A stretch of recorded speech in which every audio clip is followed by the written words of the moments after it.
see is bullshit. Fake news, clickbait, gotta sift through all of it. Like share, retweet, trying to keep up with the trends, but it's all just a facade, man, it's all pretend. Caught up in the nonsense, it's time to break free. We are live. Hello. Good evening, Miss Katie. Oh, yes, it is evening for you, isn't it? It is. It's kind of And it's late like, for me. yeah, right? I know. It's crazy because I was waking up and I was like, what time is it for her? And I was like, it's late. I mean, it's not that late, but I realize with this time zone thing that the later I come on, I think it is better for people that are not in this country, because I do get people from other countries watching. So I've been Yeah, sort of I've been pushing the time back back. further and further. Okay. Um, it's all good. It's getting dark like super early now. I hate that. Yeah, well, you guys are higher too on the globe. Higher than me, which I don't know if that means it gets darker sooner. Here it gets dark about 5 o'clock, I'd say.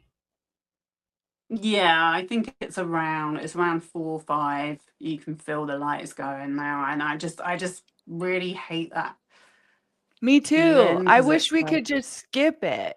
Let's stop do it. you know what I mean? Yeah, It's it's like, awful. So, anyways, and how was your Thanksgiving? oh, it was good. It's Good. always just my family being like how they are. It's always at my mom's house, and then my aunt is like, "I don't know where you keep this. I don't know where you keep anything." And my mom's like, "You ask me every year, where do I keep my spatulas or whatever?" So, Oh, it's just stuff like is it that, and I'm like, a smile and wave? Okay, lovely "Yeah, to see you. yeah, yeah." Yeah. So, I'm happy it's over. Let's say that. Well, you know what? I was thinking about it, and I was thinking, I'm thankful to have you. Oh, And you I know thought about what Nathan's you're not thankful used to. for? Yeah, I did. I was like, this is so appropriate that we're doing a live at Thanksgiving because it was you that said it's Thanksgiving this weekend. Otherwise, I probably wouldn't have even thought about it. Yeah, yeah, Um, I'm sure. and I was like, I'm thankful for you guys because you kind of make me feel sane. Really? Like I'm not the only person that goes deep into the realms of online bullshit. Well, that's the thing, right? Every week we This is have Katie to from Online find Bullshit. something. Yeah. Hey, everybody. We have It's a not that hard in my podcast. world, trust. Yeah. And so I kind of will just choose topics that are interesting, I think. Like I'm sure that's how you do it too. Is like, what do I want to learn about for hours and hours? But I feel like sometimes, because we'll get requests. I don't know. Do you get requests? Mm. And then I'll go It's down those really rabbit funny holes? you should say that. But recently, I don't know if this person is watching. I really want them to watch. Okay. Recently, I've had this person come onto my comments relentlessly. Are they mean? Like every time I post a video, they come into the comments and go, "Hi, how are you? Have you looked into Ashton Kutcher yet?" Are I'm they like, mean or are they nice? I just You know don't what? know. You know what? I They're not feel, mean, but I'm like, the thing is, like you they have just a lot said, to say. I have to feel like I'm interested in something. Like to that's why I make a video because I already have had experience.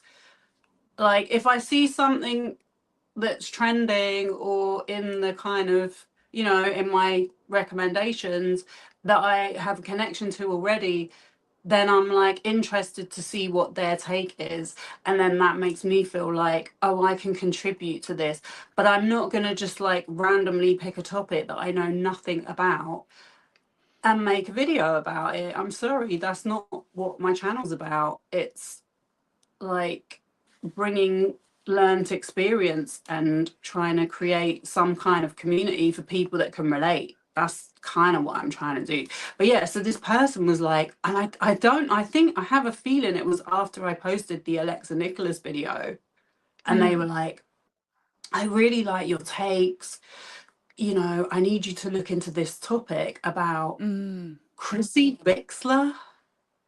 And I'm like, who the hell? No, it was like Ashton Kutcher and his girlfriend, or his wife, sorry. And I'm like, why, what did they do? And then they started saying, oh, it's like that Danny Masterson's ex-girlfriend has accused Ashton Kutcher of like The being same kind of involved in a stuff. murder. And I was just like, okay, I've not heard anything about this. So I said, okay, I'll look into it. So I looked it up. I couldn't find anything about it. I was like, I don't know what you're talking about, but I know there was a lot of rumors about Ashton Kutcher circulating during the Diddy trial, and none of them turned out to be correct. So I really wouldn't take any notice.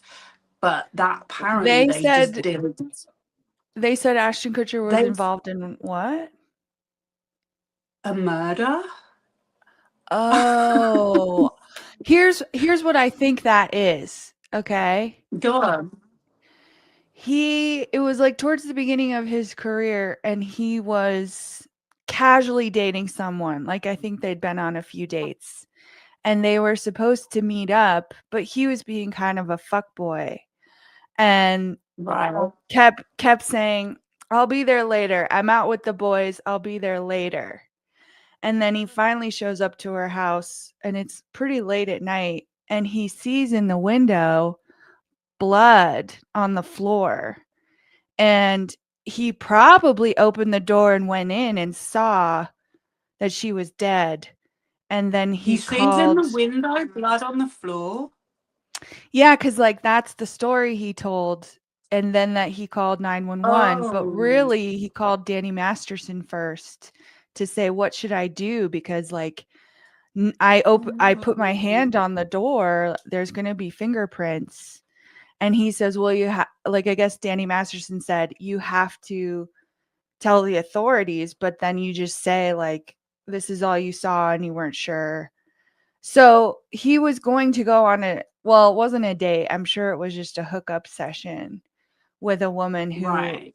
wound up dead. And Was so I that think at that time, like you said, with the Diddy trial, people wanted to say, oh, well, Ashton Kutcher probably killed her. When I don't think that's ever been his thing. Like he's never been into like murder, you know. Yeah, okay, that makes sense now. But where was the original source of that story? Do you know? Because you said he said that. It was written about, I think, in a magazine because Oh, so it was a report. It wasn't like yeah, a police thing or I think he probably had to testify at the trial too. Let me see. oh. Yeah, you okay, so yeah, I mean, look, I'll be honest with you, yeah. I've not met I was trying to remember because I've actually worked with Mila Kunis when Oh, she was with okay. him. Yeah. And Okay. I'm trying to remember I was literally trying to remember whether he came in, Mhm. but I couldn't remember. So if I did meet him, it obviously didn't make an impression. Yeah. But she was really nice. And they seemed like, quite a healthy couple. And also the other thing is that previous to that, one of my other clients that I've spoken to you about, I think, or I have spoken about on my lives, um, was really good friends with Demi and Ashton when they were together. Oh. Yeah. So Yeah, I don't I know. was I always think sort of in the room hearing about them, and I never heard any of that kind of stuff. I mean, I definitely know, you know, this is the thing with a lot of these people. They have substance problems going on, and what you hear in the stories is not the is it's just like distractions. Do you know what I mhm. mean? Mhm. But like, I just thought to myself, this is not something I'm really that interested in. Like, it sounds like a load of, I don't know.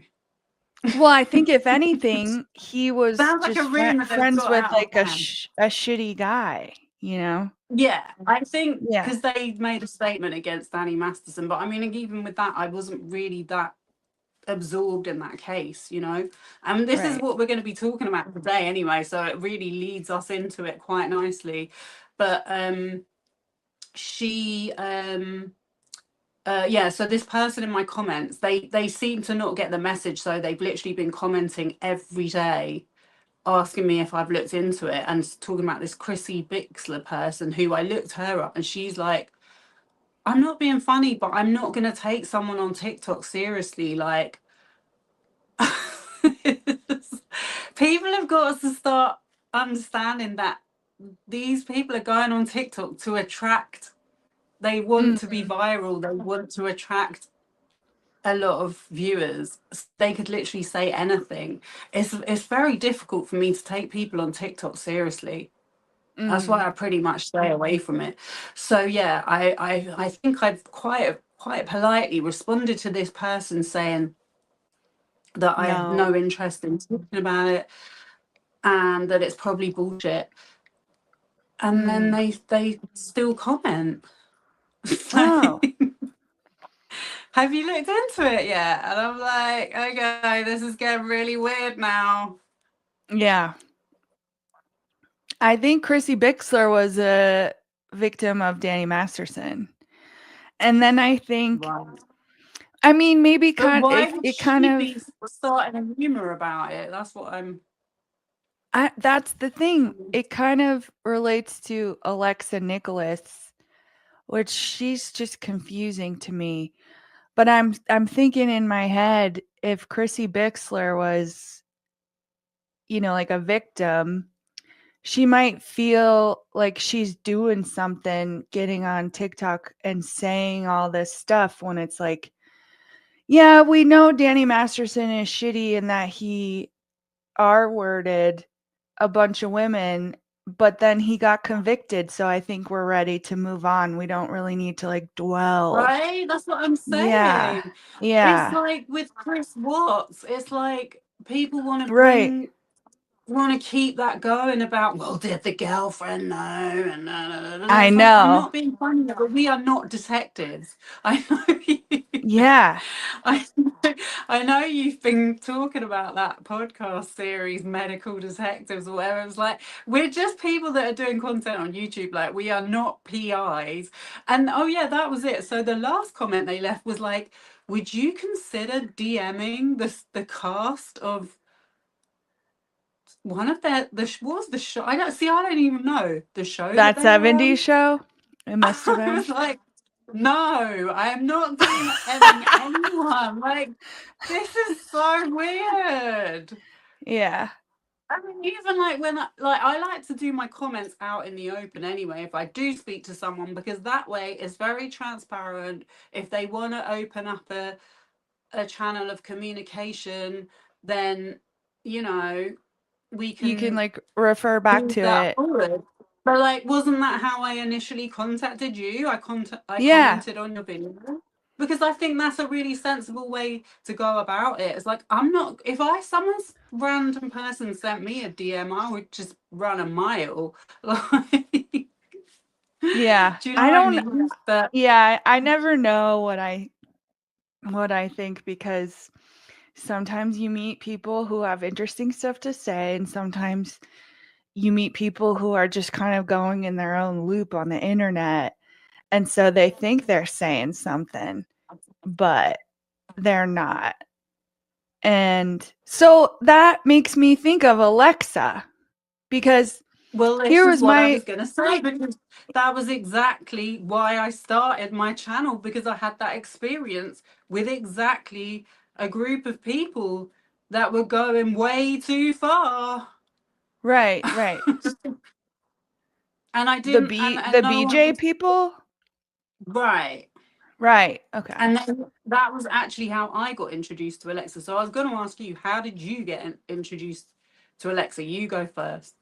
Well, yeah, so I was watching these videos and remembering, I think it, especially the Free Britney movement, did kind of spotlight her, because I include myself in the Free Britney movement because I always wanted Britney to be free. But I'm not quite sure what the best thing for Britney would be, but I was mad at her sister, Jamie Lynn, because I felt like Jamie Lynn was just kind of turning her back on Britney. And then we had this story from Alexa Nikolas being another actor on the set of Zoe 101 and just being bullied by Jamie Lynn and then bringing Britney into it. And I was like, that's crazy. And then I think Alexa started making a name for herself on YouTube. And there was so much talk already about child stars being kind of like victimized. So I just kind of assumed Alexa Nikolas worked on the set with Dan Schneider. So she must have been, oh my God, every time I say her name, my Amazon Alexa is like I just thought there was activated. someone in the room. No, it's terrible. She comes on all the time and I'm like, I'm not talking to you. So I always thought she must have been, I You don't thought she was know legit. exactly what. I thought she was somehow a victim of Dan Schneider and that someday we would get that story, even though I felt like she would just get on these live streams and just go in on people. And because live streams, the nature of live streams is that they can go on with so much dead air, I would be like, okay, I don't have the patience to sit and watch this. And Yeah, then especially her. I've only seen bits of her live streams, but she me just is too. one of those people that speaks in word salad. Yeah. Well, then she got put in the Quiet on Set documentary. And it was, if you ask me, she was kind of the biggest name person being interviewed on that show. She had like made this name for herself. And then I think the documentary came out and she like badmouthed it. She was like The quiet they on didn't set.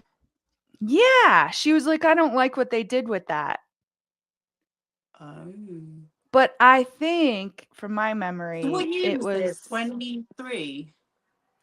yeah, I think it was 23 cuz I was living here and I moved in 2023.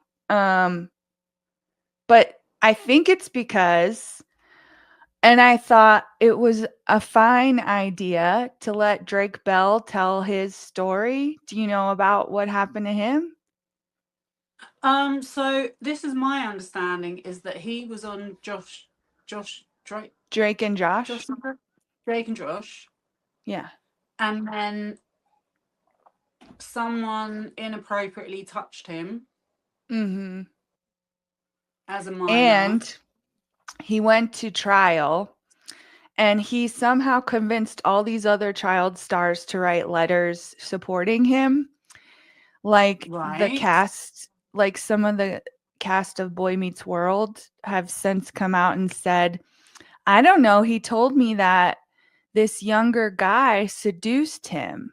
So he was claiming to all these other like pretty young actors that it was a consensual relationship and that someone was just angry retroactively because of the age difference, but that it was consensual and like he wasn't doing anything nefarious.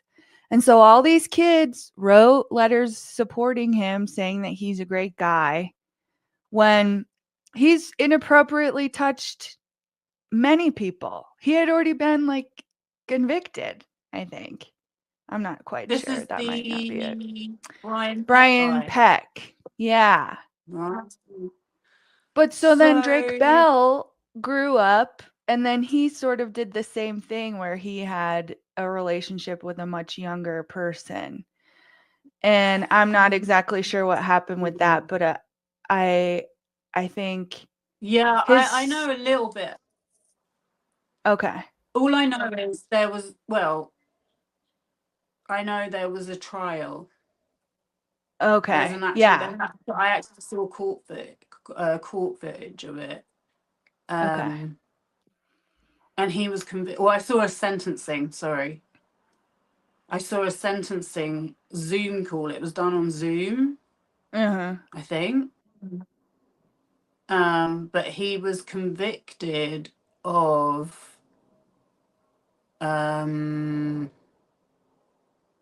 inappropriate communication with a minor or something. Like it wasn't a Rape case. it wasn't a violent assault conviction,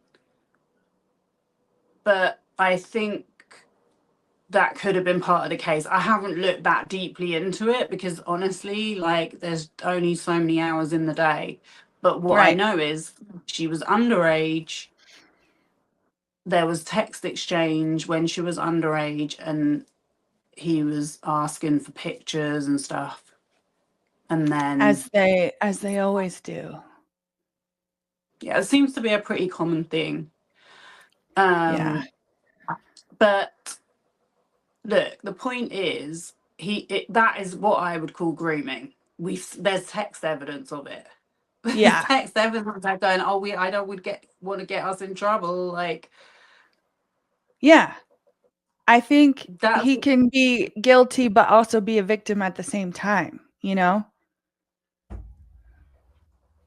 I agree with that.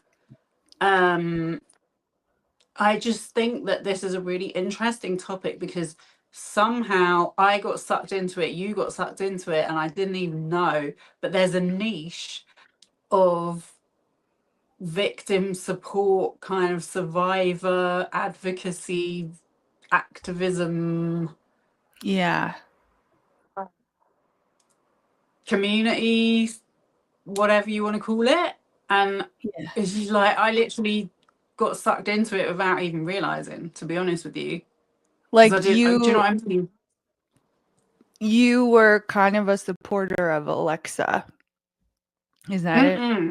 Not at Never? all. No, no. But the first time I think I sort of like heard about this Eat Predators thing because I was obviously watching BJ Investigates. And that Yeah. surprised me. Yeah.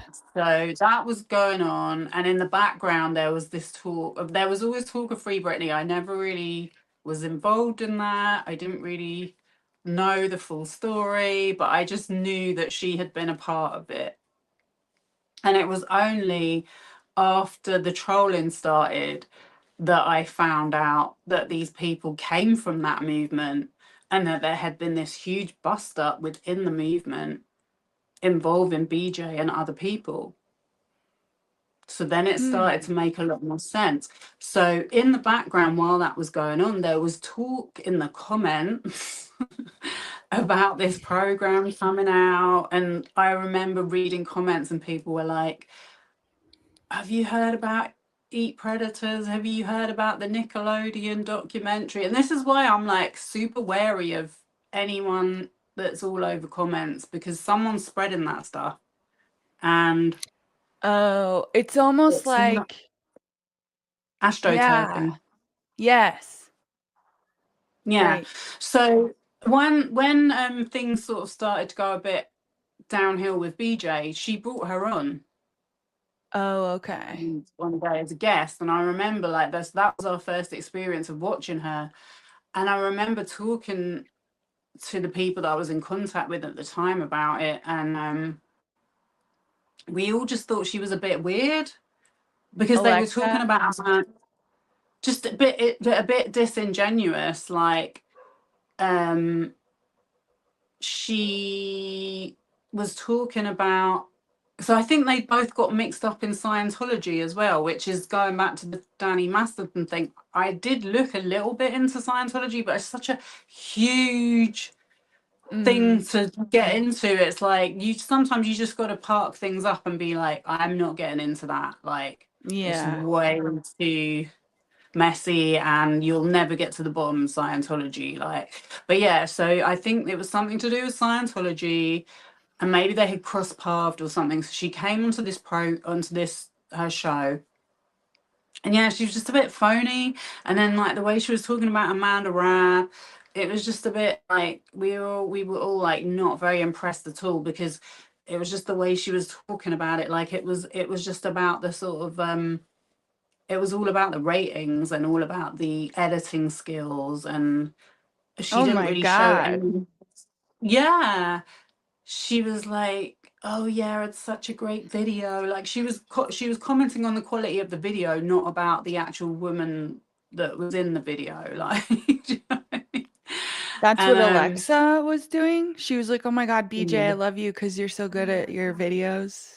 And now it turns out that it turns out that like some of Alexa's, see, I didn't know this then, but it kind of makes sense now, because there's an overlap between her kind of crowd Mm. and BJ's crowd, and I think they were like getting BJ to support her, and or vice versa. But these people are like, they're like, I think sometimes I think I'm obsessed with what goes on online. They're on a whole new level. Like, these are Yeah, people that make like because multiple accounts. They will have to watch every video. mm, They're like constantly getting into people's business, trying to tell them who they could speak to, what you know, what videos they should be watching, who they should be following. So that came to light to me mhm. when I recently started hearing that Alexa Nikolas wasn't such a great person. So I'd kind of forgotten about her after that BJ thing. Yeah. And then like in the last few months, a lot of people are talking about oh no, so then sorry, I've missed out a bit. So there's this journalist called Kat Tenbarge. So I think she was a little bit involved in Free Britney, and she's also written about like predators on YouTube and stuff. Mhm. And so there was this whole like showdown after I had seen her on BJ's channel, where her and Kat Tenbarge got into it, because I think Kat Tenbarge was working for a publication like NBC or something. And she was doing these kind of like YouTube commentary, influencer world kind of stories, exposés, and whatever. Mm. So she pitched a story about it. But in the end, the article wasn't commissioned. Oh. So she was just doing a little bit of background research to find more about her, because okay, so up to this point she's been a child star, then she's not really had anything going on, then she's come out in 2020 and made these allegations against her ex. That hasn't gone anywhere. So Mhm. then she's started Eat Predators, and Yeah, like you with said, became a sort of focus of the Quiet on Set Nickelodeon exposing pedophiles documentary right. as part of their marketing, because I've seen her doing interviews and stuff, and they also use the story of her being bullied by Britney Jamie Spears' Lynn. sister. Yeah. So she's sort of like forgotten about her, well, she's not really talked about her other stuff that was going on in the past, presumably because I suppose no one would have been interested in it. But meanwhile she's she's building up this community of survivors, and this is what I'm Mhm. saying, is like I didn't realize this was a thing, but it was going on at that time. So then I hear about this showdown where Kat Tenbarge is looking into her, planning a story, and she finds out, because the problem was, like you said, she'd been building this, like, I'm a survivor, this is a victim friendly space, and then she'd profiled Drake Bell. Mm-hmm. And I was hoping you could help me out here, but I'm looking right now at court documents. so yeah, it came out that she had acquired, she seemed to be defending Drake Bell. Okay. And that probably And so, made Alexa mad. well, a lot of people in her audience were taking issue about it Yeah. because she was saying, well, he's a victim. And they're like, yeah, but he's also a bit of a child groomer, which isn't that what you were saying happened to you? So why would you want to be friendly with him? Because she was spotted like hanging out with him at his show and going backstage with him. So everyone was getting mad about it. So there was a whole like argument online between her and Kat Tenbarge. Kat Tenbarge hadn't even done anything. She was literally just looking into it. She was contacting like people in her community. Then it turns out that before all of this even happened, at the beginning of her starting this group called Eat Predators, there were some people involved that she had shut down and kicked out. Of And her no, of her like yeah, group? yeah, and she'd taken ownership of the Eat Predators organization. It was started by a few of them. Oh, okay. Yeah, but no, this is the thing. No one knew anything about it because they didn't really have a profile at the time. But Yeah. but come to find out, she's treated them really badly, and we're going to get onto that in a minute. But yeah, so at this time, Kat Tenbarge is literally just doing her research. She's like trying to understand the background. She's verifying information, and Alexa seems to have gotten very triggered, and they got And into this. then she Started Alexa posting sued. pictures of her on Twitter. No, this only happened recently. She started posting pictures of her on Twitter and trying to be nasty and like giving real like bullying energy. And meanwhile, as well, with her brand Eat Predators, they were selling T-shirts. Like it had turned into a fully blown commercial brand. Like you had to pay a membership to be in Yeah. her Discord. And I think a lot of the people that were like real thinking that it was going to be like a safe space for them were a bit freaked out. But some of them didn't know. This is how online community works. How are you meant to know if the people that speak out about it are shut down, blocked, have Mm-hmm. their accounts deleted or whatever? It makes it very difficult. So there's another commentary channel called Adam McIntyre. Yeah. Do you know him? Yeah, he's annoying.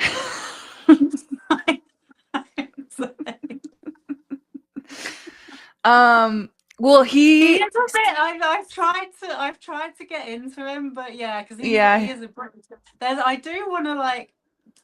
I just wish there were some other British commentary channels I could be into, but yeah, he is a bit annoying. You're right, but Well, I know that he like his was whole the platform started because he was a fan of Colleen Ballinger, and then Colleen Ballinger kind of groomed him. That's what they say, even though I don't think Colleen Ballinger was trying to groom anyone. I just think that she said and did a lot of inappropriate things with her fans.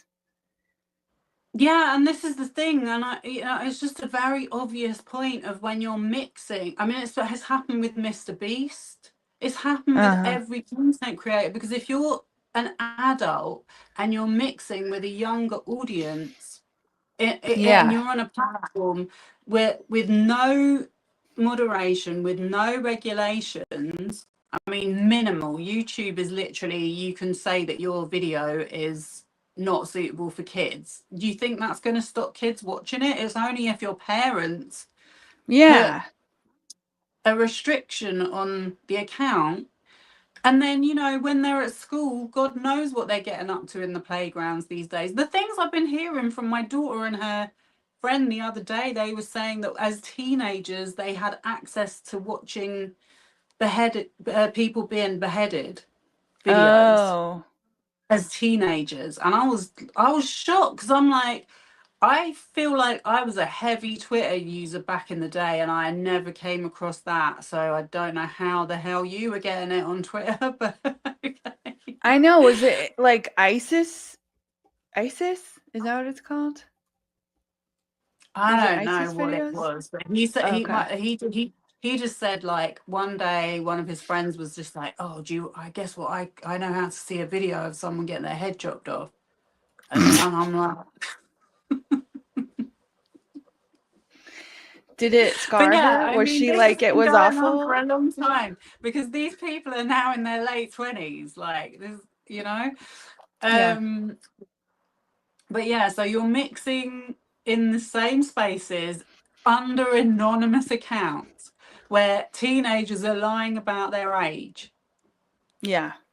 And now you're like getting into Discord servers and Reddit DMs. And I mean, this is why I'm super reluctant. Even at my old age, I'm super reluctant to have these accounts on these platforms, because people want to slide into your DMs and be weird. And I'm like, I'm not. I'm not giving you the opportunity. Like, but as a kid, you don't have that foresight. You actually live. A lot of kids are living for the danger. Like, Yeah. Yeah. So Hmm. it's up to the adult to be appropriate.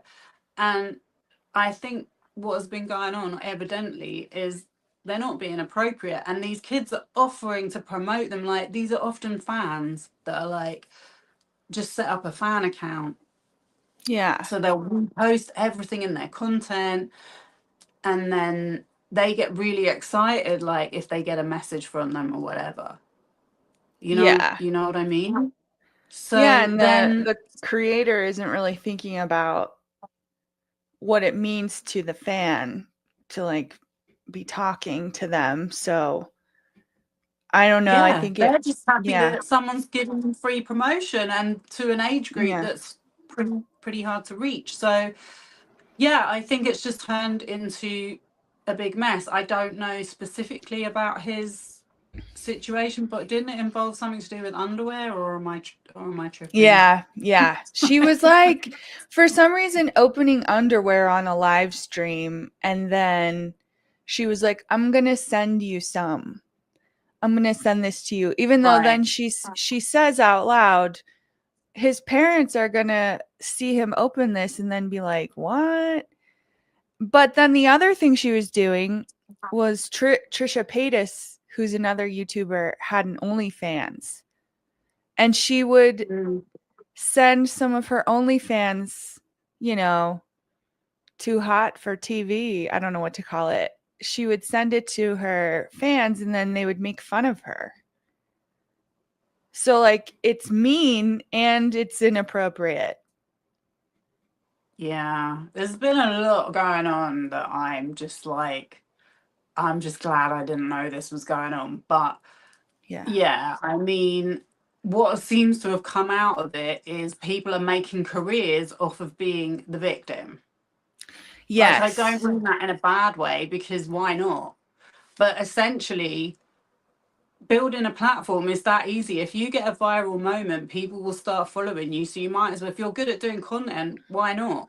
Do you know what Yeah. I mean? I Yeah. think that's what I feel like with Adam McIntyre. But he made a moment there into, now he's a full-time streamer and Yeah. YouTuber. I saw. Do you watch Paige Christie, Petty Page? Well, yeah, they've both been on Alexa Nikolas's case. So Right. So she I was watching one apparently, of her videos, but it was like, it's like so deep in now where Alexa goes live and she just makes fun of Adam McIntyre.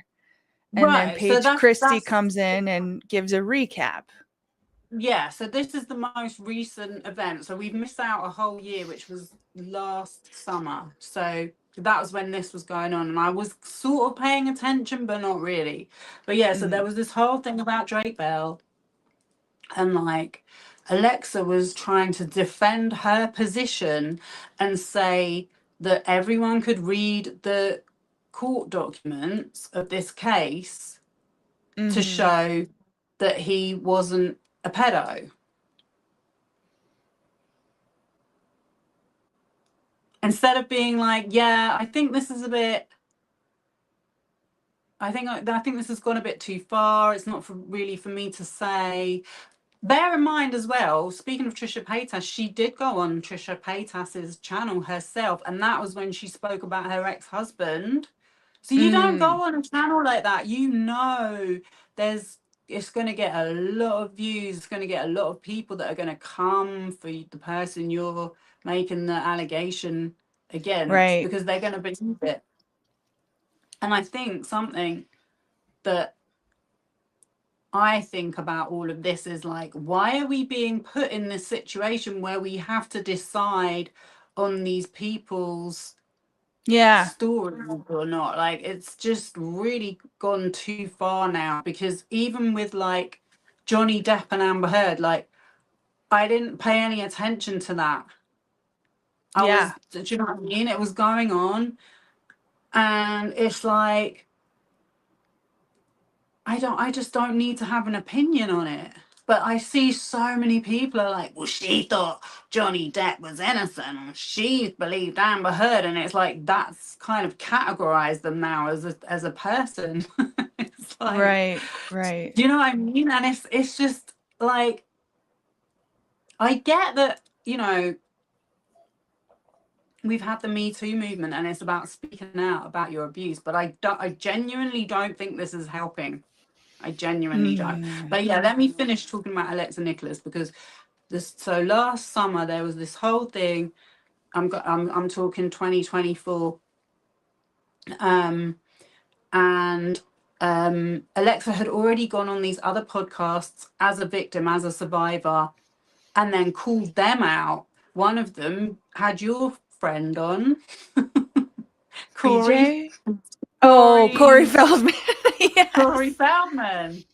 I know. So, Christy Carlson Romano had yes, Corey so, Feldman on. Yeah. right. And that was, and Alexa had gone on her show Yeah. as a survivor. So she was like mad that this Christy woman Carlson had Romano. Yeah. Carlson Romano had Corey Feldman on. She starts accusing her. She's like, you're just using these people, like, you're just using these people's trauma stories for your content. And it's like, what are And you he's a doing, predator. Alexa? Yeah, I know. And everyone started thinking, hang on a minute, that's what you're doing. And that's what Yeah. PJ was doing, because she was using Amanda Rabb's story and Bam Margera's story and getting everyone riled up with her misinformation to think that she cared about these people, when really she cared about her viewers going up. But yeah, so there was a showdown over Twitter where Kat was like, you shouldn't be putting this person's private information up. And she's like, it's public documents. The Anyone victim can access it. is it that? Yeah. And I mean, from what I understand, she had managed to acquire those documents. It wasn't something that you could readily obtain on the internet. online. Yeah, like I said, you can see I think there's footage of him being given a sentence. So that's when you know he's been convicted. That's all I needed to know. I'm done. I'm like, okay, conviction. Right. I'm promoting myself as a survivor space. I'm not having that person around. It's that easy. I don't need to stand there and say whether they're innocent or not. Do you know what I mean? So yeah, then it got really heated over Twitter, and like you said, Adam Thingy was involved, and so then Kat was like, sorry, Alexa was like, I'm going live to talk about it. And so she does a live, and Kat and Adam are in the chat, like trying to explain what's going on to everyone. Because she is Oh, going ham on these people, like trying to make them look bad and make them look like they're in the wrong, when all they've been doing is saying, Alexa, you're a hypocrite. You're promoting a victim's private personal details on your Twitter, which has like a lot of followers, which is really inappropriate. Like that's all they yeah, were doing. And I remember that was getting quite a lot of coverage because people were speaking out about it and saying like, this is not cool what she's doing. She came out of that looking very bad.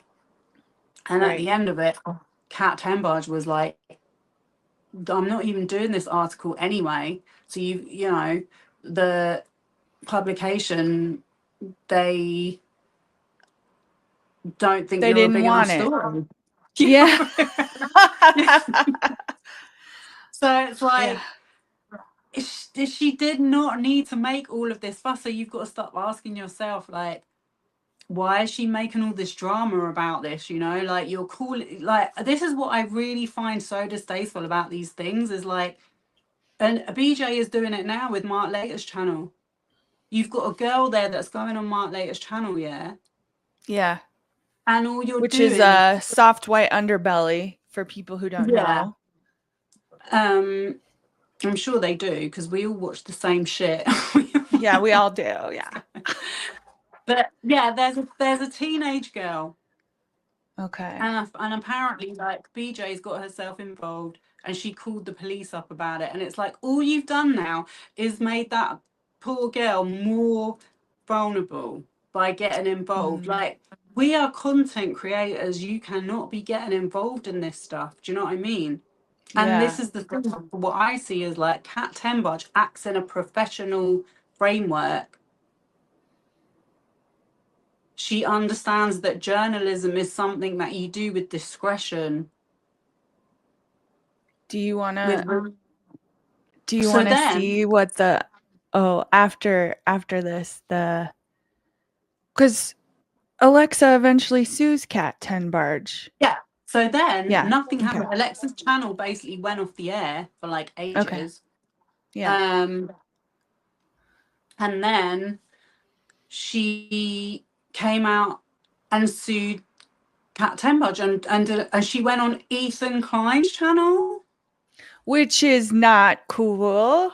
H3H3, an IDF supporter. Did you know that also they found his old Reddit account, which was called like pedophile? And like he claims it's a joke, but it's kind of like that stuff that they found out makes it weird for you, Alexa, to go fraternize with him, you know? I mean, this is the thing. It's like, I don't even need to watch his channel. I just hear about him all the time. Yeah. And you just know that's a toxic person. That is someone that is a bully, Yeah. that Probably weaponizes his mentally audience. ill too. Yeah. I don't like to get into diagnosis, but Yeah. But he seems Mm.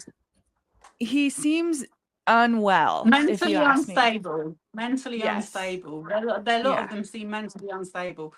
But that seems to be what puts you in good stead as a live streamer slash, I don't even know what you would describe his content as. Is he a podcaster? What Yeah. is he? He's just Yeah. It's always been a someone. podcaster, but then he does it live and it goes on for hours and hours. I would say he was like a comedy podcast, but now he's gone so far off the deep end.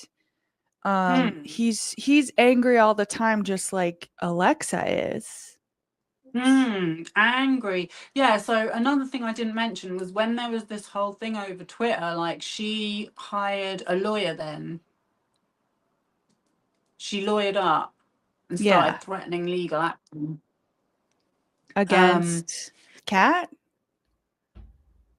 I'm not sure if it was against Kat or against, I think, oh no, it wasn't against Kat, sorry. I do know this. I did read, this is all, by the way, Alexa Nikolas has this lawsuit linked to her own videos. So you don't even need to Google Work very search hard it. It's, to find it. yeah, Yeah. I looked at her video recently about Justin Baldoni. That's how I found it. So it literally has the timeline of everything. She sent a letter to NBC from a really hardcore lawyer, not just a regular lawyer, saying, you know, shutting down the story. A cease and desist or something. Yeah, something like that. But it was, the point is, it is like the lawyer that she engaged was someone that has a reputation for working with predators already. So that was why it was like quite shocking. But yeah, I mean, what I understood at that point was generally the consensus was that Alexa was in the wrong. And I didn't know anything about all these other people that she had shut down. Come to find out then, just recently, she does sue Kat Tenbarge, a journalist who by this time has lost her job. Yeah. Because she's been made redundant, not because she wasn't doing a good job. And she has spoken out against Andy Signal. She has spoken out against some people that really no one else is speaking out about. You know? Yeah. That's probably the biggest person that's actually like publicly gone against Andy Signal and tried to point out his like what's wrong with him. Yeah. Right, his unsavory history, to say the least. But like, you know, the point is as well is that she was following protocol by contacting people that could verify what was going on at that time. And Alexa turned it into this she was doing something inappropriate. She had described one of the ex-members of her community who was working for her unpaid. He wasn't a young boy, he was an old guy. As a stalker, she'd put a TRO on it, she'd put a restraining order on him. To this day, it's still standing. Is that guy with the podcast? His name is like Swish or some Shift. Yeah, and he didn't really do anything to her. Right? Right. And you would never know. So come to the present day, I found out she was suing Kat Tenbarge because I like Kat Tenbarge. I take an interest in her content. She doesn't put much out, but I get her newsletter. And she was up on the Justin Baldoni story at the start as well. And also I think she had said something about BJ. I can't remember, but there was some reason like I actually got in contact with her and she was really like respectful with me and everything. So I think that was a while ago that happened. So yeah, I follow her YouTube channel, but she's only ever like gone live once and I missed it. But but yeah, so then I find out through Adam McIntyre that Alexa's gone onto this H3 whatever it's called, Ethan Klein's channel, to announce that she's suing Kat. So I was like, and then I saw the Paige Christie thing, and they were like, you know, making videos that were getting a lot of views, way more than Alexa's were. But then Ethan Klein does have like a high number of views, and he, by the way, he's been suing female content creators, for talking about him. We have an episode about him too. because Right. Well, he was. so I mean, all of that is just, it's just being like, that is not the right channel to go on if you're promoting survivorhood and victimhood and trying to get rid of abuse, is what I'm trying to say. So yeah, I looked up the lawsuit. With Kat? Yeah. Do you want me to share it? Because I have it up too. Yes. Go for it, because I want to check out the chat. Hi, concerned citizen. She's catching up on double time and in the Christmas orbs. Yeah. Seen that? Oh, you're speaking to her. Oh yeah, I just thought it was interesting because she said she had seen that commentator, so she knew what you're talking about with the Ashton Kutcher thing. Oh, right. Okay. Going back to that. Yeah, we brought up so many people. But I want to be really, really clear with this Kat Tenbarge story, because that was like such a big thing to me at that point, because nothing has happened in a whole year. Nothing has happened. Alexa's channel's gone dead. Just because she's not really on it, right?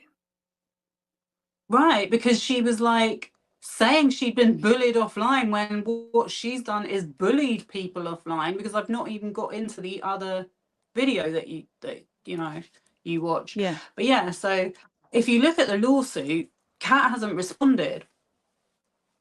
Is it sharing? So it turns Do you out, see that? Do you see that I shared my screen?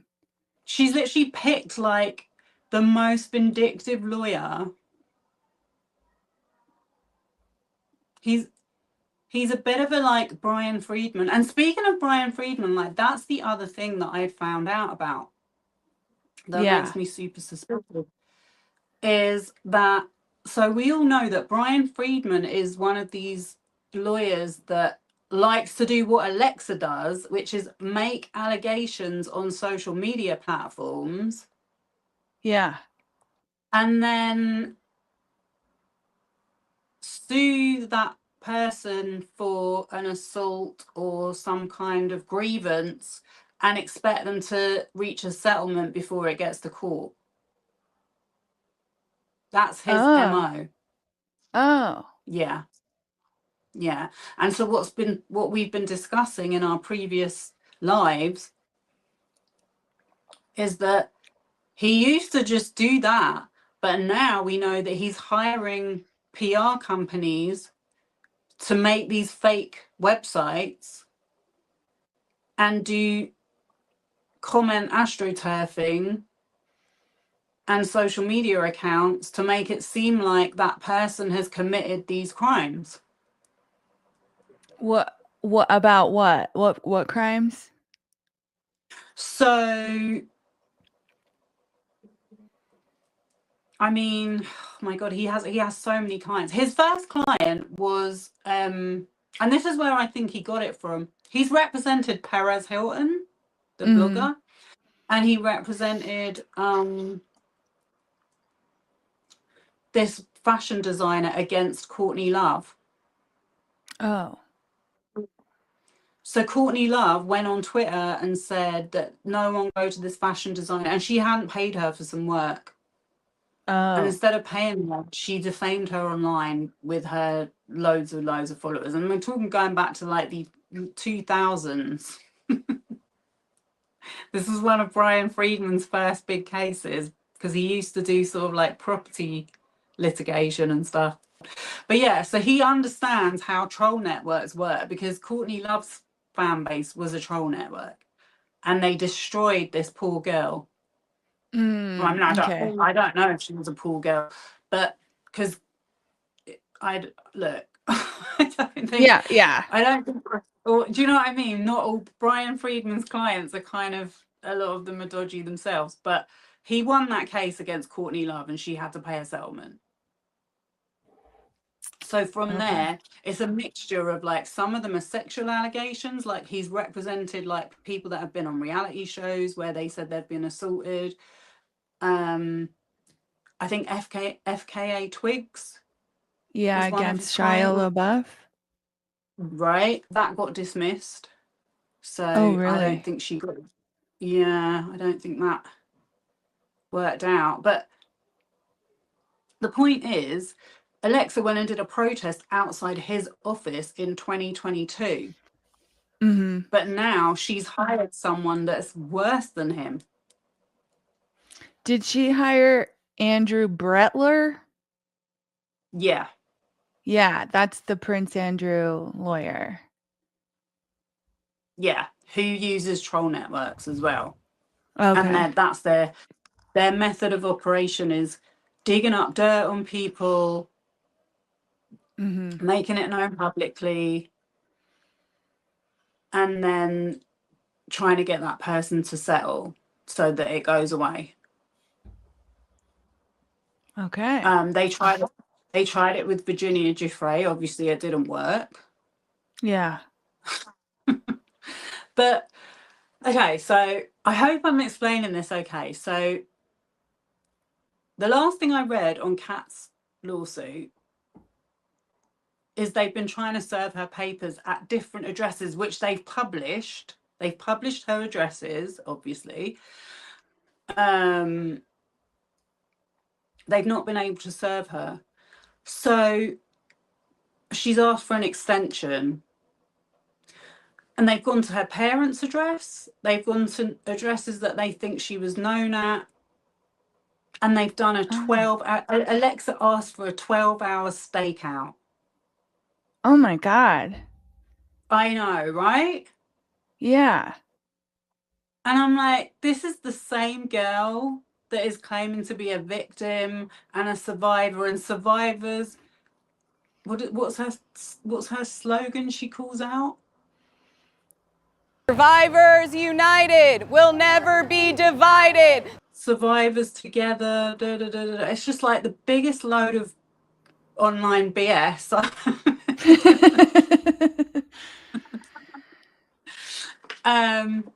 she's basically, she's just exposed herself. So then that's all been going on, and then there's been like other people from her community have come out of the woodwork to say stuff that happened. So there was this girl called Alexis. She made a couple of videos, and then I saw these other videos by, what's the channel called? Rain on your charade. Right, Yeah. Rain on Your Charade. Yeah. So I started watching them, and that's when so she has, if anyone is interested in this, she has documented well, you tell them, because I've been talking too much and you know about this. Well, I went back to the beginning of her videos. Here, I'll link it in the comments. And she her first video is all about Alexa calling out her ex-husband for being a groomer. She calls it groomed by the groom. And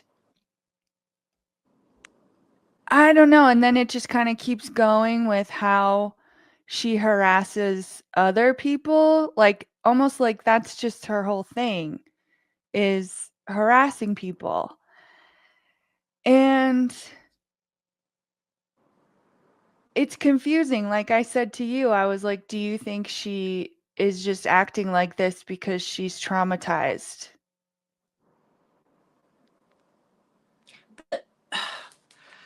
I just think that, like, Or she just likes the attention. if I don't you're building know. a platform, and you're saying survivors, oh my god, I've got the chant in my head, but I can't remember how she says it. But like, you're saying it's like a safe space. She's like the female Justin Baldoni. It's like they're saying they're creating a safe space and, like, you know, be vulnerable and come here and tell your stories, but you're acting like that. That is not a safe environment for anyone. Yeah. You're causing conflict, you're creating conflict, and you're causing drama, and you're bringing attention to people that don't have the same support that she does with a big platform and all these people that work for her and do all her little dirty job, you know, DMing and this, that, and the other. Mm-hmm. You know what I mean? So yeah, I just think that what Nathan said on your podcast the other day was really interesting, because he was saying, like, you know, Demi Lovato, she's using her story of trauma as a kind of like a brand relaunch, and it's like, where are we going with this? Because, like, let me put my camera back on, because I'm not able to find what there's something it's showing me a notification and I don't know what it is. But yeah, I mean, Maybe it was part, my yeah, like, screen I think share. I don't know. I can't access it. But yeah, like, we've been thinking about this a lot. Like, Mark Later as well, Soft White Underbelly, that's what he's made his name out of. I'll pay you $40. These are people that are desperate for drugs. I'll pay you $40 if you come on and tell your story of abuse and trauma. And I know Yeah. it's going to get millions of views.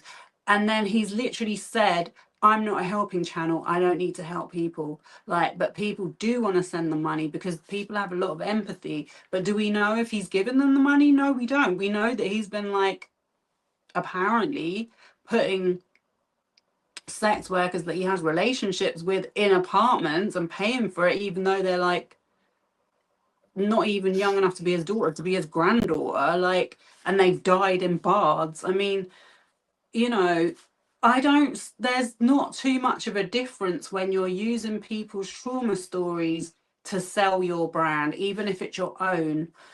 For my own part, like, I've been through stuff, yeah, but I wouldn't want to come on here and start talking about it. Not only because I don't think it would be helpful to myself, but it wouldn't really help anyone out there. I'm happy to, like, talk about other stuff, like how we're being manipulated, how we as women are made to feel a certain way. Like, I think that stuff is really empowering and important, because once you start understanding that we live in a world where how you look on camera, how your body looks, all of this stuff that is used against us, shouldn't be important and shouldn't matter, and start kind of distancing ourselves from investing in that, it makes you feel much healthier inside. Like, I think that is a way to kind of improve, to promote healing and improve mental health. Like, that's just me. Do you know what I mean? I didn't really have that intention when I started this channel, but, like, I can see even from reading Virginia Giuffre's, Roberts Giuffre's book, people do come and I know they've been through stuff, you know? Yeah. But do you know what I'm trying to say? Like, Yeah, but with, like, with the Demi Lovato thing, I wondered if that was her team trying to use that to rebrand, like they had to, because everybody knew she had overdosed and, like, almost died. And then when I don't know, I just was like, when I hear her tell her story, I'm like, are you sure you want to keep doing this fame thing? Because it seems like it's a lot of pressure on you. that's what I'm trying to say. Like, why would you, as a manager, as an agent, if the only way you're going to carry on being a celebrity is to do that, I would just be like, I don't want to do that. Yeah, it seems. You've got to ask yourself about the ethics of people that are prepared to push someone into doing that for their living. It's Right. But if you think about it, it's like that's kind of what we're saying about Alexa too, is she's tried to make this her brand. And why? You know? I think she saw it as an opportunity Yeah. to do something, because I know, so yeah, we've seen this Rainier charade. She has all the documents of Alexa's lawsuits against her ex-husband. So she came out in 2020 and said that she'd been groomed by this guy that was her husband, and I'm not going to get into the ins and outs of it because it doesn't even matter. Like, Yeah, all of it, if you ask me, is it can be looked at from a lot of different perspectives. Why does she need to broadcast it? That's my question, right? it was putting him under pressure, putting him on the spotlight. Like, I understand wanting to speak about abuse and making it less acceptable, but I don't Uh-huh. feel like that's what she was doing. I don't feel like that was her intention, and there's nothing in the paperwork to show that that was her intention. Mm-hmm. She almost seemed like, and this sounds really horrible as well, and it's like, I don't want people, like, it's really tricky talking about this stuff because I'm always going to empathize with people that have been through stuff. Like, of course, I'm a woman. I know we all know Yeah. someone that has been through DV or all sorts of stuff, you know. And Yeah. that's the world. That's the world we live in.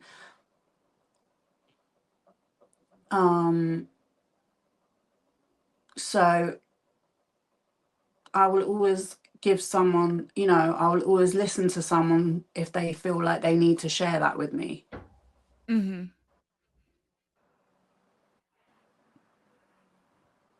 But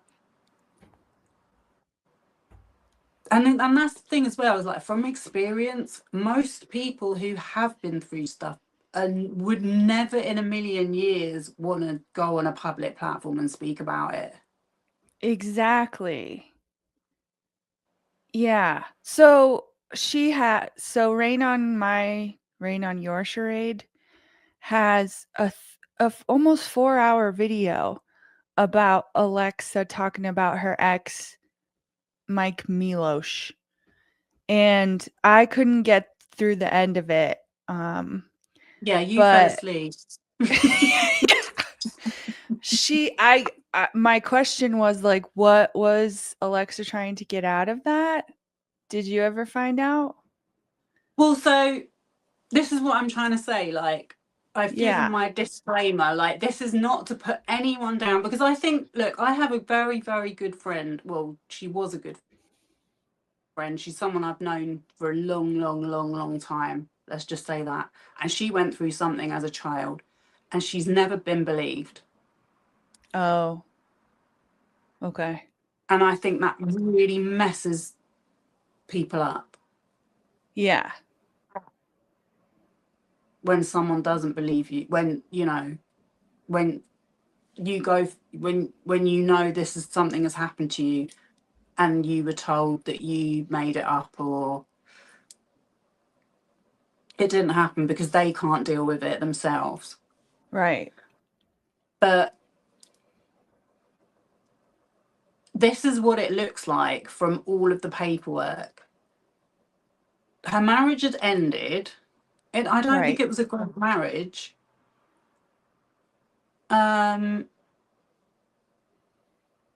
she needed money, and he was And still then giving her money. They weren't together. They got divorced. I don't quote me on this, but I have a feeling she was cheating. oh. I don't think either of them were faithful. Not that, I mean, that is a reason for divorce. It's called Right. adultery. But Exactly. I know it's like, it's just almost an old-fashioned concept these days, but cheating has become positively normalized. But yeah, so basically this is what happened. They used his management company's legal team to come to an arrangement with the ending of their marriage, like financial wise, because Like which makes sense. alimony. Yeah. Yeah, which makes sense because I have an ex as well. This is another thing. I am very familiar with this music artist space. My daughter's father is a DJ, was a Okay. DJ. Okay. He was a I don't want to say big name, but yeah, he was pretty well known. He was, you know, he was doing shows and going around the world and all of that. And dealing with when you're, and these people are not sensible with money. They're Right. living a rock and roll lifestyle where they're doing a show, there's drinking involved and all the rest, and women throwing themselves at them. I know for a fact. Yeah. You know, Yeah, there they always go to is. like they go to small towns where nothing ever happens, and it's like all the girls are like literally hanging around the DJ booth, happily Yeah. offering themselves. You know, I'm sorry, this stuff goes on. Like, we can't act like it doesn't. So if you want to educate women, then make them have more esteem in themselves. They don't do that kind of stuff. I don't feel like any of this is doing that. But yeah, so they're in. What I was trying to say is, like, there was a time when I had to speak to his management, his agent, about my payments because, you know, we weren't together and we had a kid. So it wasn't even like it was something he would say, like, oh, well, speak to my agent and get them to send you the money. Do you know what I mean? It is something that goes on. So them using his lawyers to sort out this divorce is not that It's not weird. sus. She's tried to Right. make it seem like he deliberately used them because she had to sign something which said that she could never accuse him of abusing her. So the point that the Rain on Your Charade made was, why would that clause be in the contract? Like, Right, right. it makes you think that he kind of had a feeling that she could potentially be not Accusing the, him? yeah, because she had made kind of threatening suggestions when she wanted to stay in the house, you know? Right. Like, I was lucky when I broke up with my daughter's father, it was my flat. So he was very bitter, Mm-hmm. you know, and he went around saying to people that his dad had built my flat and blah blah blah, and he was going to come back and take the sofa. Do you know what I mean? Yeah. He didn't sue me for abuse, but he was really angry about the relationship breaking down, even though he was Yeah. responsible for it, but he wasn't sober. So this is what Mm. this is what I'm trying to say. The word nuance gets used a lot. There is nuance in breakdown of relationships. Like, we cannot just assume that because she said that he did that to her, that he did that to her. That is what I'm trying to say, because there would have been like medical records or something. Oh, of what? Probably. Medical like what specifically? I mean, if an act of violence had gone on, I think it was more that, like, she tried to make it seem like I thought she just tried to make it seem like he was kind of a gross guy for pursuing her when she was so much younger than him. yeah. But Well, even that turned out to be not true, because it was her that messaged him on a DM. And that's what I'm saying, yeah, is going back to, like, he could have chosen to not respond, but he right. kept the conversation going, but nothing ever happened until she was of the right age. Right. And I think if there were messages that seemed really inappropriate, or where, like we said earlier, someone saying, send me a picture, send me a picture of your underage body, we would have seen those messages, but she didn't show anything like that. So it just kind of seemed like retroactively she was thinking about this relationship and she was angry about it, which happens a lot at the end of a marriage. right? Yeah. It just doesn't, yeah, I don't know. None of it seemed, I don't know. But yeah, I mean, it's hard to know. It just kind of seems like her whole internet presence is calling people out, you know? Yeah, and that's the thing. It's like, it's hard to know. And it's like, well, why do I even have to make a decision on it? Like, I just think her Yeah. behavior has just been extremely toxic. And she's put us in the position where now we have to decide, was she Yeah. being genuine or not? Right. Which is a horrible thing to have to say, but you know, I think that once she had the opportunity to align with the Free Britney movement and then the Nickelodeon documentary, Yeah. she definitely moved away from. But then what she did was with these other people that were also revealed. So what I found out from watching this woman, so this woman has made a website. Is it a woman? I'm not too sure. They go into so much detail, and it's like it's like a project. And I don't know Yeah. what Alexa has done for them, but I feel like they've done something for them to be so invested in finding out all of this information, because it doesn't seem like, it's not bitter. It doesn't come across as bitter, or it's not drama. Like you said, it's a 4 hour. They've made hours, over 10 hours worth of content about this Alexa Nikolas, and I haven't watched all of it, but I have looked at some of the documents, and what came to light from watching it was that there were other people involved in this Eat Predators movement at the beginning. This guy called Joe Dunn, who's a lawyer who deals with like historic abuse claims in that area.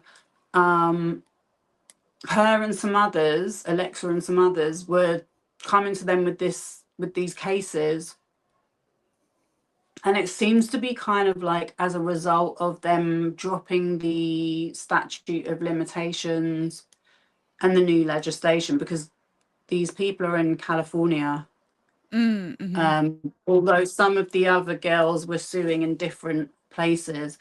But look, I'm all for the Me Too movement, and this has only recently come to my attention, but I feel like some people are misusing this system. I'm just going to leave it at that. Okay. And the problem is, like you mentioned, what's her name, Jaguar Wright. She's been the same. She has built her whole platform on blatant lies, not just about her own trauma, but other women. And it's people are like, how do you know? And it's like, because it's been proved that what she has said is completely untrue. Like it's pure fantasy. It's pure fantasy, but she has built a channel off of it now. She was going on Piers Morgan saying she was a P. Diddy whistleblower, saying that she had gone to the freak-offs. But when the trial happens, we find out that he's getting people off Craigslist. They're not even like professional sex workers, but she was going on these channels saying, yeah, I used to provide the sex workers for P. Diddy's parties. So I'm sorry, I'm calling her a liar. I'm like, if you're lying about that, you've lied about everything. She had some girl, because I go way back when it comes to Jaguar Wright. I found her scary to watch. I couldn't even watch her, but there were other people that were talking about it. Like back in And the day or something? Back in the day. I'm talking 2022. I'm talking 2022. Like, this girl was on TikTok, again, girl on TikTok, see the pattern, was saying she was R. Kelly and Aaliyah's daughter. Oh, okay. And And the then next Jaguar is probably like, that's true. she brought her to a whole different state And Wow. Jaguar didn't even have a permanent. She was literally, there was rumors that she lived in her car. I don't know. She seems to be one of those people that moves around a lot, but she wasn't living the best life. I mean, it was chaotic to say the least. But she brought this girl, and then they started this website, and they were going to do a live DNA test on the website. You only had to look at the girl to know she Yeah. was not R. Kelly and Aaliyah's daughter, yeah. But the point is, Also, this is a scam, and it's such an insult. I find it yeah. insulting to this whole Me Too movement, which is supposed to be empowering us and taking us to a better place. I'm sorry, it's not.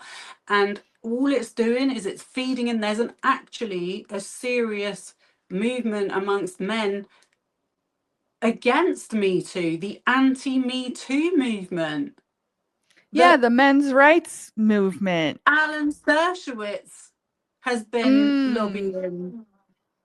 So I feel like these women these people that are doing this are feeding into that, because they can get hold of it, and once they can say, well, that person lied, they can say it's all lies. Yeah. That's honestly how I feel, very passionately about it. I can feel I've got quite, Yeah. but it's not to disrespect or not believe any woman. If you have ever been harmed, and I have a friend, and like I said, it's been so difficult to be around her, because she's never really, I don't know, forgiven herself, So then does she got to a better place. She became impossible to be around. This is someone I've known for years, and I'm sure it goes back to not being believed as a child. And she's still around her family, and I'm like, you should just cut your family off. Honestly, you'll feel so much better for it. I was Yeah. always trying to encourage her to move forward with her life, but some people are Why not prepared to see that. well like Like why is Britney she Spears, hard to be Britney around? Spears, like, because they start acting like they Yeah. So start doing I have stuff. like a comparison. Okay. Yeah, go for it. Have you heard of Coco Birthman? No. I don't think she made she's a lot like Alexa, where she became kind of like a big person on social media to advocate for people who've been abused, like she said she was. And then she was like in college and she needed help paying for her stuff, and she started living with this family, and they were being really nice to her.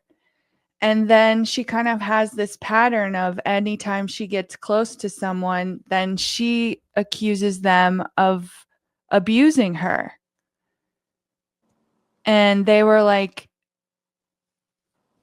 it doesn't really make sense, because then it becomes like everybody.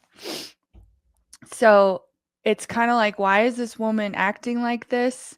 She probably was, oh, she says human trafficked. That's what she says. And she had this whole story of being kept by somebody, and then they would R-word her like 50 times a day. And like the story doesn't really make Is this sense. on YouTube? No, it was a podcast. Oh, it's a podcast. Yeah, so you're deep in the Believable. podcast. Yeah, the Well, Coco Birthman story. But the thing is, for her to keep acting like this, it's kind of like probably something did happen to her, but instead of talking about that, she's decided to kind of like place her yes. anger and her blame somewhere else. And then it happens that anytime someone's being nice to her or helping her, she ends up accusing them of then like trying to human traffic her again. And it's like, how can you keep doing this to people who aren't doing this to you? You know, like what's the real problem going on?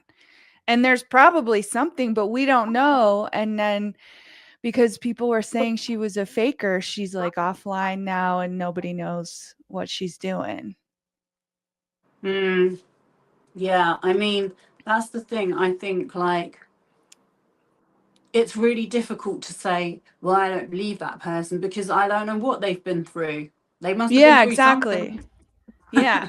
But I'm just trying to say, let's focus on what's going on here, which is like these platforms are literally like, and managers and agents and people are sort of pushing people to go in this direction, and it's really unhealthy. Like, and it's Yeah. leading to the very toxic situations. So, because like obviously, if you're a public figure and you're putting yourself out there and you're bringing other people into your allegations, you are going to be held accountable for it. Right, That's right. just how it is. So she started this whole thing, and so what, from what I understand, there's two other girls, or there was about three or four founders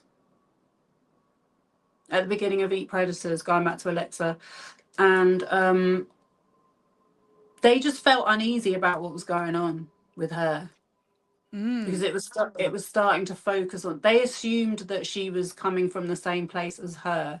Now, a couple of them, interestingly, were doing a kind of similar thing, like in the EDM community, and calling out like Oh, okay. their exes, or one of them had a platform where you could report allegations against DJs. It's like, sorry, I'm not laughing. I'm just saying, Just like, because their job is DJ. yeah, because I'm just like, when I'm saying it, I'm like, what am I saying? But like, I know. the thing is, and it's like they're hoping to build to be able to provide resources and stuff like that, and is there are resources there. I mean, they're minimal. They're Mm. minimal. Like, there's not a magic wand that makes this stuff go away. That's the thing. I think people maybe sign up to these communities because they think, well, maybe they can help me. But like, can they, or are they just doing it as a sort of, I don't know, like they might have good Yeah. intentions, but Yeah. But at the end of the day, they don't really help anybody. They're kind of just like Alexa is just like a live streamer. It seems like, you know? exactly. And then like, who can afford to hire a lawyer? Yeah. Nobody. Did you see Alexa was like making fun of Adam for she was like, he relies on all of his content for his income because he doesn't have a real job. And she was like, I don't rely on this for my income. And I was like, well, Misinformation. yeah, what's your job, Alexa? What does she do? Exactly. So that's what I'm thinking, because so she started this thing, and then the people didn't even like, they didn't even do anything untoward. They were just asking questions because they felt like it was suspicious that they had found out about, going back to Brian Friedman. Mm-hmm. He was the lawyer that represented her ex, Okay. and he represented Jamie Lynn Spears. Oh. So somehow in 2022, she finds out that he has these allegations against him, that he's paid a settlement for being involved in a gang thing against a girl when they was at college, which is a published story, but no one really knew about it. I mean, no one really knew anything about Brian Friedman in 2022. So Yeah. they go and do a protest outside his office, and these people that she's kind of engaged and got them, meanwhile she's got them doing all the legwork of putting this community together and starting a Discord and doing social media pages. She's going out doing TV interviews and doing the protests, and there's and getting more and more publicity, so more and more people are wanting to join and watching her channel. Mm-hmm. So these people are like questioning her motives, first of all, because they're like, you have a personal connection to the people that were going to protest again. Like, this isn't the Alexa Nikolas revenge protest group. It's supposed to be the whole of Hollywood. We're supposed to be like, and I think they did a protest outside TriStar at one point. So that's where it kind of ties in to Free Britney. But these people started to question her, and also the fact that she was apparently trying to get representation with the agency that Brian Friedman represents, Right. She wanted. which is United Talent Agency. Yeah. So they were a bit like, what's going on here? And just at that same time, I think one of them was asking for some money, because I think she was making money on Patreon as well. Yeah. And they were saying, look, I'm giving a lot of my time to do this. Like, can we, I think they were paying for people's taxis to go to protests and that kind of thing. They were like asking to get reimbursed. Yeah, and she wasn't doing it. She cut them all off like overnight. And one of them had access to the Patreon, so she took the money out of the Patreon. Nice. Well, I mean, I'm sorry, if you make someone an admin, that's what's going to happen, isn't it? Like, Yeah, especially if you this, cut this them is, off. yeah, and you've paid for people's taxis. So she then starts using her platform as a weapon against these people. And I think this is the bit not many people know about, because these people don't have any public profiles anymore. And like the guy Shift that I was talking about, if you Google his name, that is all you see is her stuff about him. What's his So name? you Manny Haley Orion or something. Let's see. Try Manny Haley Orion. Or Shift Orion. Manny. Oh, it's that guy. Yeah, you got it? His name is on the, I think his name is on the Good Morning Maybury channel. Oh, so maybe I could check there. But I mean, look, before and from what I can hear, because I've listened to a lot of his podcasts, he has a very nice voice. He has a very soothing voice. He's talented. Mm-hmm. Him and his friend. But here is someone that's just like going from place to place, doing different jobs here and there within the creative industries, and he just happens to come across what they were doing. And he said, because I was a little bit like, oh, okay, you had me until he started talking about the free band movement, because I was like, I'm gonna have to let you know about that. But we'll save that for another day. But I think, it was just that time, 2021, 2022. We all felt so different then. We'd gone through COVID, and so much had just been like exposed to us about how we are treated as citizens. Do you know what I mean? That I think everyone felt like a shift in their attitude and their outlook. And so a lot more people were getting involved in protests. Like there was the whole BLM thing going on in 2021. There was the Women's Day March. There was a lot of stuff happening. Yeah. So I think if you were in LA in that environment, I can see how people got involved in the Free Britney movement. I really can. Mm-hmm. Because it felt like she'd been imprisoned by her Family. Yeah. Yeah. So yeah, he gets involved, and then I think because he's quite a friendly guy, he engages with Alexa and says he'll help her to do stuff, because she hasn't got any organizational skills from what I can see. She's I just see. the face. She is just the face. She was relying on all these other people that were setting up all the logistics behind the scenes to help it all happen. Yeah.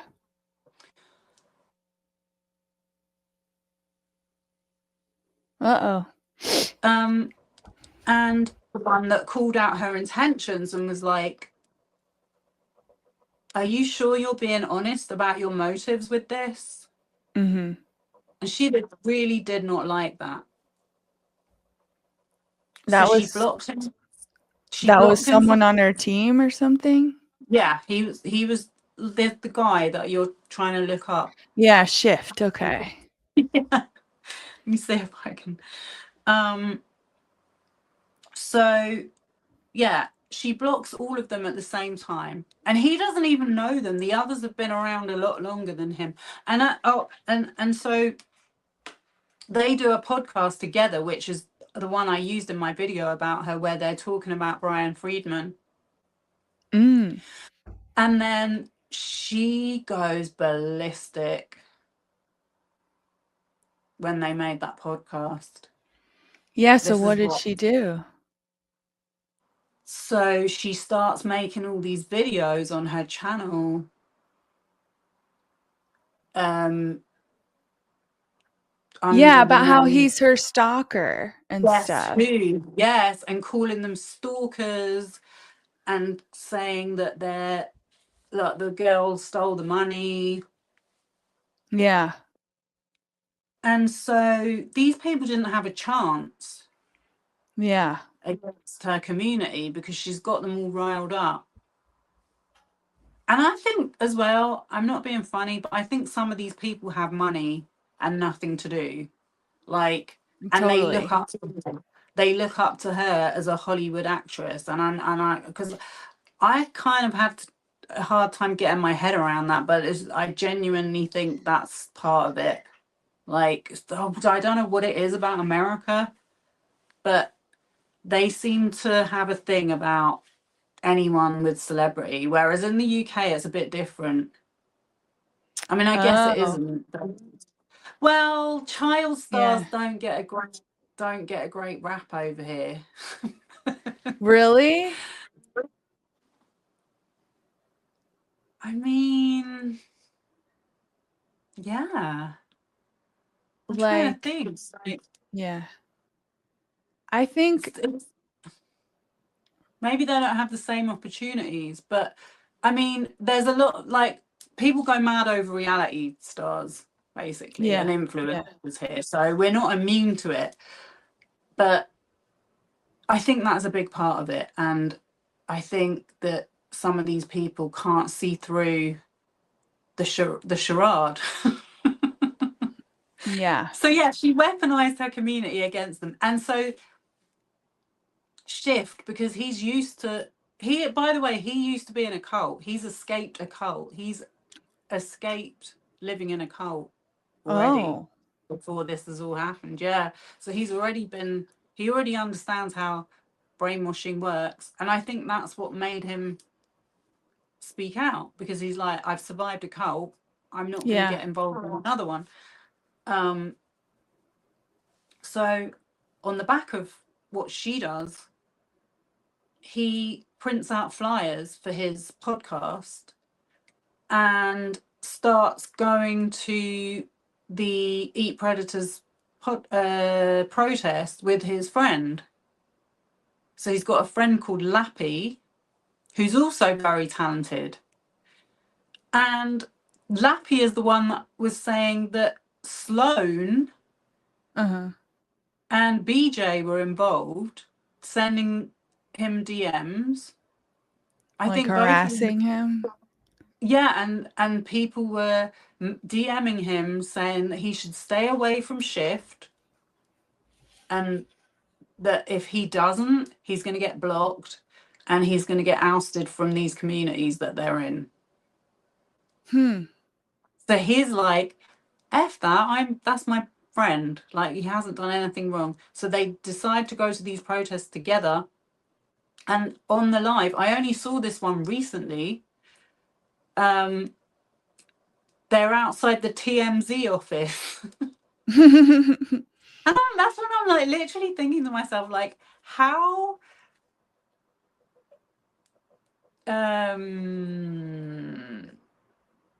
what's the word? Like, not proactive, like beneficial are these protests? Like, how are these how impactful are these protests? Because they're in the road where the TMZ office is in a gated complex on a kind of industrial dead end road in the outskirts of Hollywood.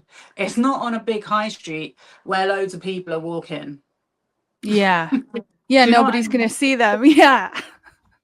That's what I'm saying. I'm like, are these real protests or are these like photo op protests? Yeah. Well, all Do you they know what can I do mean? is post it online. Yeah.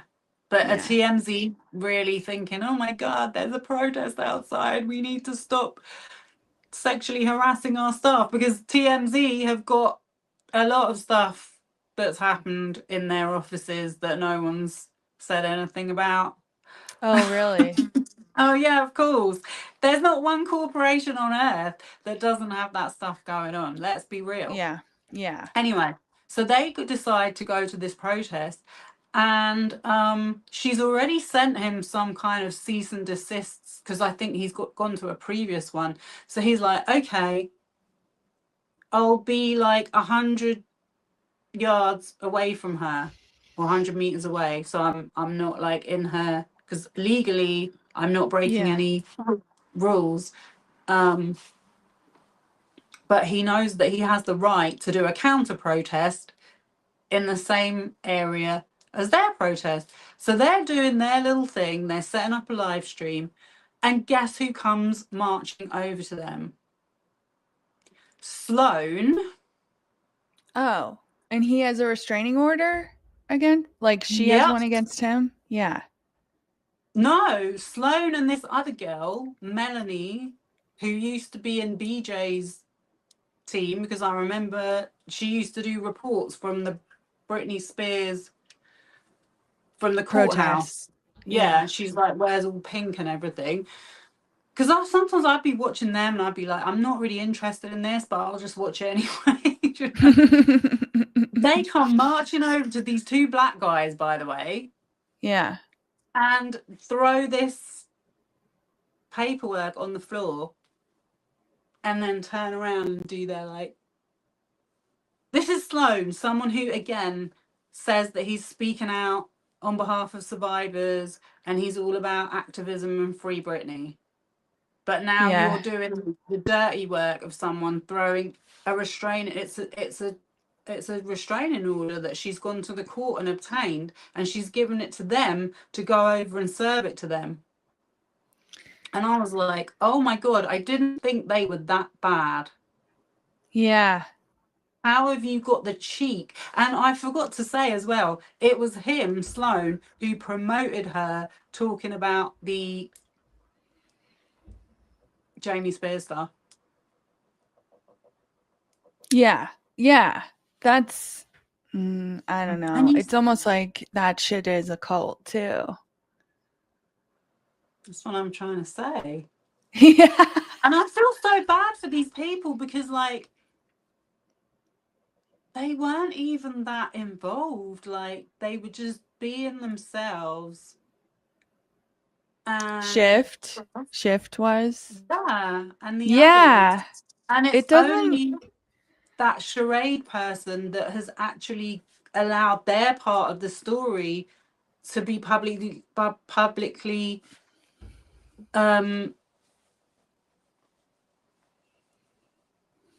broadcasts. Well, yeah. yeah, didn't she go after someone with 43 subscribers and their channel got taken down?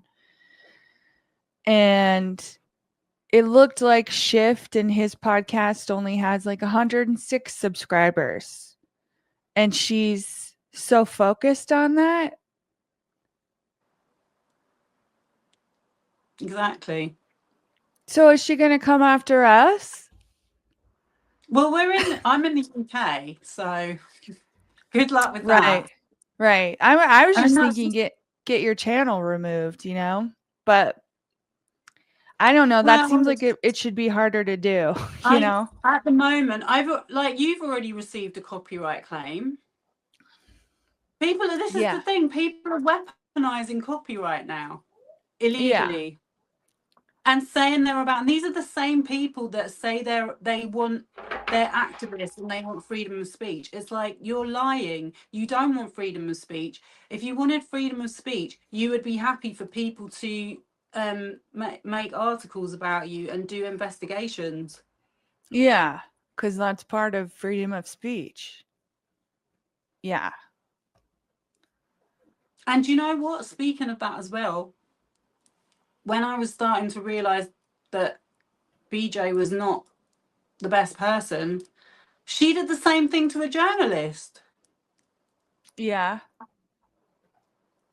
A journalist had contacted someone she was at college with and said something like, I don't even know what it was about, but it was just a routine inquiry. Like, that's what journalists do when they're writing a story. Yeah, they contact people.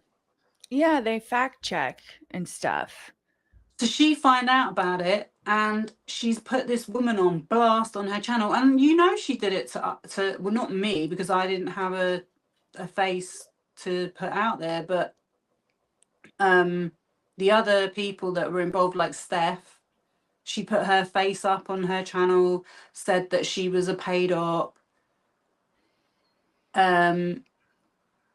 That's why she deleted all her content, because she'd been trolled. But instead of, and she'd sent, the poor girl had sent BJ like this long apology message saying that, I'm really sorry that I got on the wrong side of the narrative with these people. I didn't realize what I was getting into. I did not mean to harm you in any way. She knows that girl wasn't doing anything malicious, and she still chose to show a picture of her on her channel.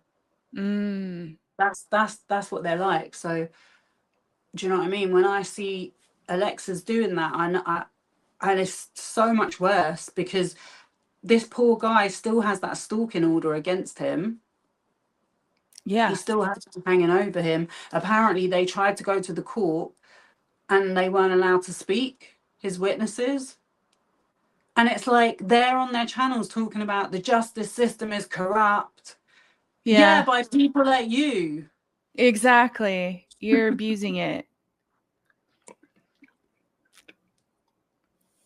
And yeah, so I think we've covered everything, but like the Adam McIntyre thing, you just mentioned something that reminded me about her. Yeah, so she's brought him into the lawsuit instead of suing him, because he's in the UK. So she can't sue him, you see? Yeah. So she's mentioned him in the lawsuit and said that he's friends with Kat Tenbarge. Oh, okay. And in this lawsuit, which literally is for defamation, like, it's so ridiculous. She didn't even publish the article. She has not done anything to defame her. It's just a joke. She's saying that they went to an after party after a Britney Spears protest event or party or something. I think it was when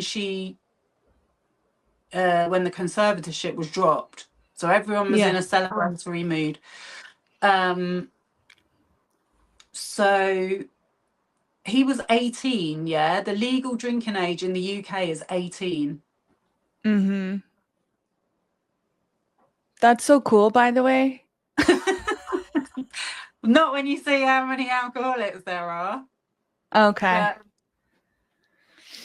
But, so she said in this lawsuit that Kat Tenbarge used a fake ID, or gave Adam a fake ID to get drinks. Okay. So Adam, this is how I heard about it. He goes live that day and says, he calls up his mum. Yeah. And I know you say it's annoying, but that moments like that are kind of like iconic moments of YouTube. Yeah. When he's like, you know, he's a bit of a mummy's boy. He's very tight with his mum, but he's like, Mum, how old was I when I was in LA? Because Alexa's lied and said he was 16. She's like 18. Then he's like, who gave me the false ID? And she's like, it was Sloan. Oh, Sloan got him one. You know, I get those two confused. If anything, I bet Sloan gave him like his old ID because they look alike. That's exactly it. He was Yeah, like, you can use my ID because you look like me. exactly. Like sometimes I'll see one of them and be like, which one is that? Because, yeah. So now, to wrap this Mm, up, because yeah. I really hope we've not missed anything. So She's destroyed all Alexa, those people go ahead. platforms and Sorry. social media Yeah. platforms and all of that. She's sued Kat Tenbarge and she's trying to vindictively sue her. She's not succeeding. I hope she doesn't get her extension. Yeah. But justice for Kat Tenbarge is what I say at this point. Yeah. Going back to Sloan and the Free Britney movement, so they've always had this conspiracy about Lou Taylor, and I appreciate that you come from the Free Britney law. What did you say? It's your Roman games. Oh, my Roman Empire, It's which your is, Roman, and it's which not mine. was, it came from TikTok, right? Someone asked their boyfriend how often they think about the Roman Empire, and they said every day. And then people were asking men all the time, how much do you think about the Roman Empire? And they're like, all the time. I don't understand it. But so your Roman Empire is whatever you're like obsessed with, you know? Oh. And to me, it's Britney Spears in 2007 and and the conservatorship. So what was you really into the music or was it the look? What was it about her? Get me Yeah. into it. Yeah, Fill cuz me in. when she came on the scene, I was 12. So I got into her at a really young age. And then I think we were all worried about her when she married Kevin Federline because he seemed like an idiot. And so then when they got a divorce, like Rosie O'Donnell, I don't know if you've seen the clip of her going on The View the next day and being like, Britney Spears is divorcing Kevin Federline. And No, I don't know I've why. never been Yeah, we much of a were pop fan. okay.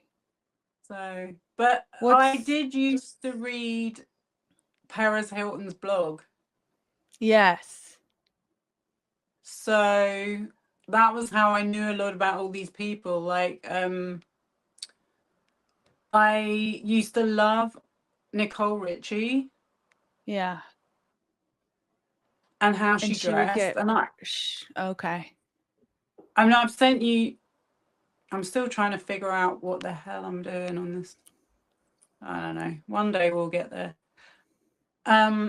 Anyway, I've sent you a photo of what I used to look like in my fashion days. I think you look the same. Are you like it so You long do? ago? Yeah. Yeah. Do you know when that picture's from? 1999. 2011. Oh, I was like, 2011. I looked at it and I was like, oh my God, is that what I used to look like? But yeah, I took my inspiration from those blogs. That's why I used to read them because of the way they dressed. I was kind of Yeah. obsessed with the LA look. Okay. And that was my interest in it. So people like Britney, well, we know he used to put Britney Spears on there, but to be honest with you, I could already see even then that what he did was very distasteful. And I think, I don't know when it was, but around, I used to be subscribed to this magazine called Grazia. I don't know if Oh, you've heard of it, but like it's no. like a woman, it's like a women's magazine, and I used to get it it was every week. And then one day I was reading it, and I was like, why am I reading this shit? Because it's, those magazines are made for you to feel like you need to buy this product to Oh, feel yeah. better about yourself. And it was Yeah. like one day it just suddenly hit me like a light bulb. Like, I'm like, wait a minute, they're trying to get me to get that bag because it's Yeah. the bag. They would have bag of the week. Oh, Do wow. you know? But then And then Perez Hilton was working in just that always industry, being shitty. he was always being shitty, and I definitely picked up on it. But I guess I was just like, kind of, I worked in that industry, so your image and your look, it was part of my job. Do you know what I mean? Mm-hmm. Like, Mm-hmm. I knew that if I turned up, because I used to have to do appearances and stuff, and it's like, that's what gets people talking. Like, oh, I love your outfit. Where's this from? Where's that from? You know, and it's like, it just kind of makes the whole job so much easier when when you're putting on your, it's like kind of like putting on your armor Resume. kind of Yeah. thing. Okay. Yeah. So, oh, that was my excuse anyway. No, But so I felt like, you were that, never a like, Britney fan. a fan. Absolutely not. Okay. No, it's Yeah. not my kind of music. Um, I was a hip hop girl anyway. Um, just kind of missed me completely. But obviously, she had that like moment where she was friends with Paris Hilton and Mm-hmm. Lindsay Lindsay. Lohan. Yeah. So I guess is that the period you're talking about? Yeah, she Was that was 2007 or? in 2007. They would just write about her every day because she would be out just driving around and going to gas stations with no shoes on, or like going down to the beach and getting in the water with her underwear on, or like when she shaved her head. Mm, It was just hard to look away from yeah. because I think I was at an age where I was like, well, what's wrong? Like, what's going on? And like Right. you said earlier, there's a Yeah. lot of So, substance abuse, you know? but I'll be honest with you, I don't think I even was really thinking that That, about them at that time, yeah, I wasn't, even though they were because writing that. even though I knew people like that, I was like, yeah, but that's my friends, that's not them. Do you know Yeah. what I mean? I just Yeah. my mind wasn't that corrupted then. But now it seems to me so obvious. And also, like, I think you might have even mentioned this, that I think they were putting those kids on Adderall to Oh, yeah. perform. Yeah. Just like Judy Garland. Yeah. And isn't Adderall just basically a refined Speed. version of methamphetamine? Yeah. You can even get a prescription for Adderall that starts with the word meth, meth and blah, blah, blah. And it's like, okay, Yeah. yep, that's what we're taking. Yeah. Because I mean, didn't Drake have some or something? You know, when they had those pictures of the I don't know if you probably don't follow hip hop. You mean Drake But the that was a rapper? crossover story. The beef between him and Kendrick Lamar. That was a big thing in Yeah, I 2024. remember it But a this little guy, bit, like, but yeah. he left all this stuff in a hotel room, and the security guard took a picture of it.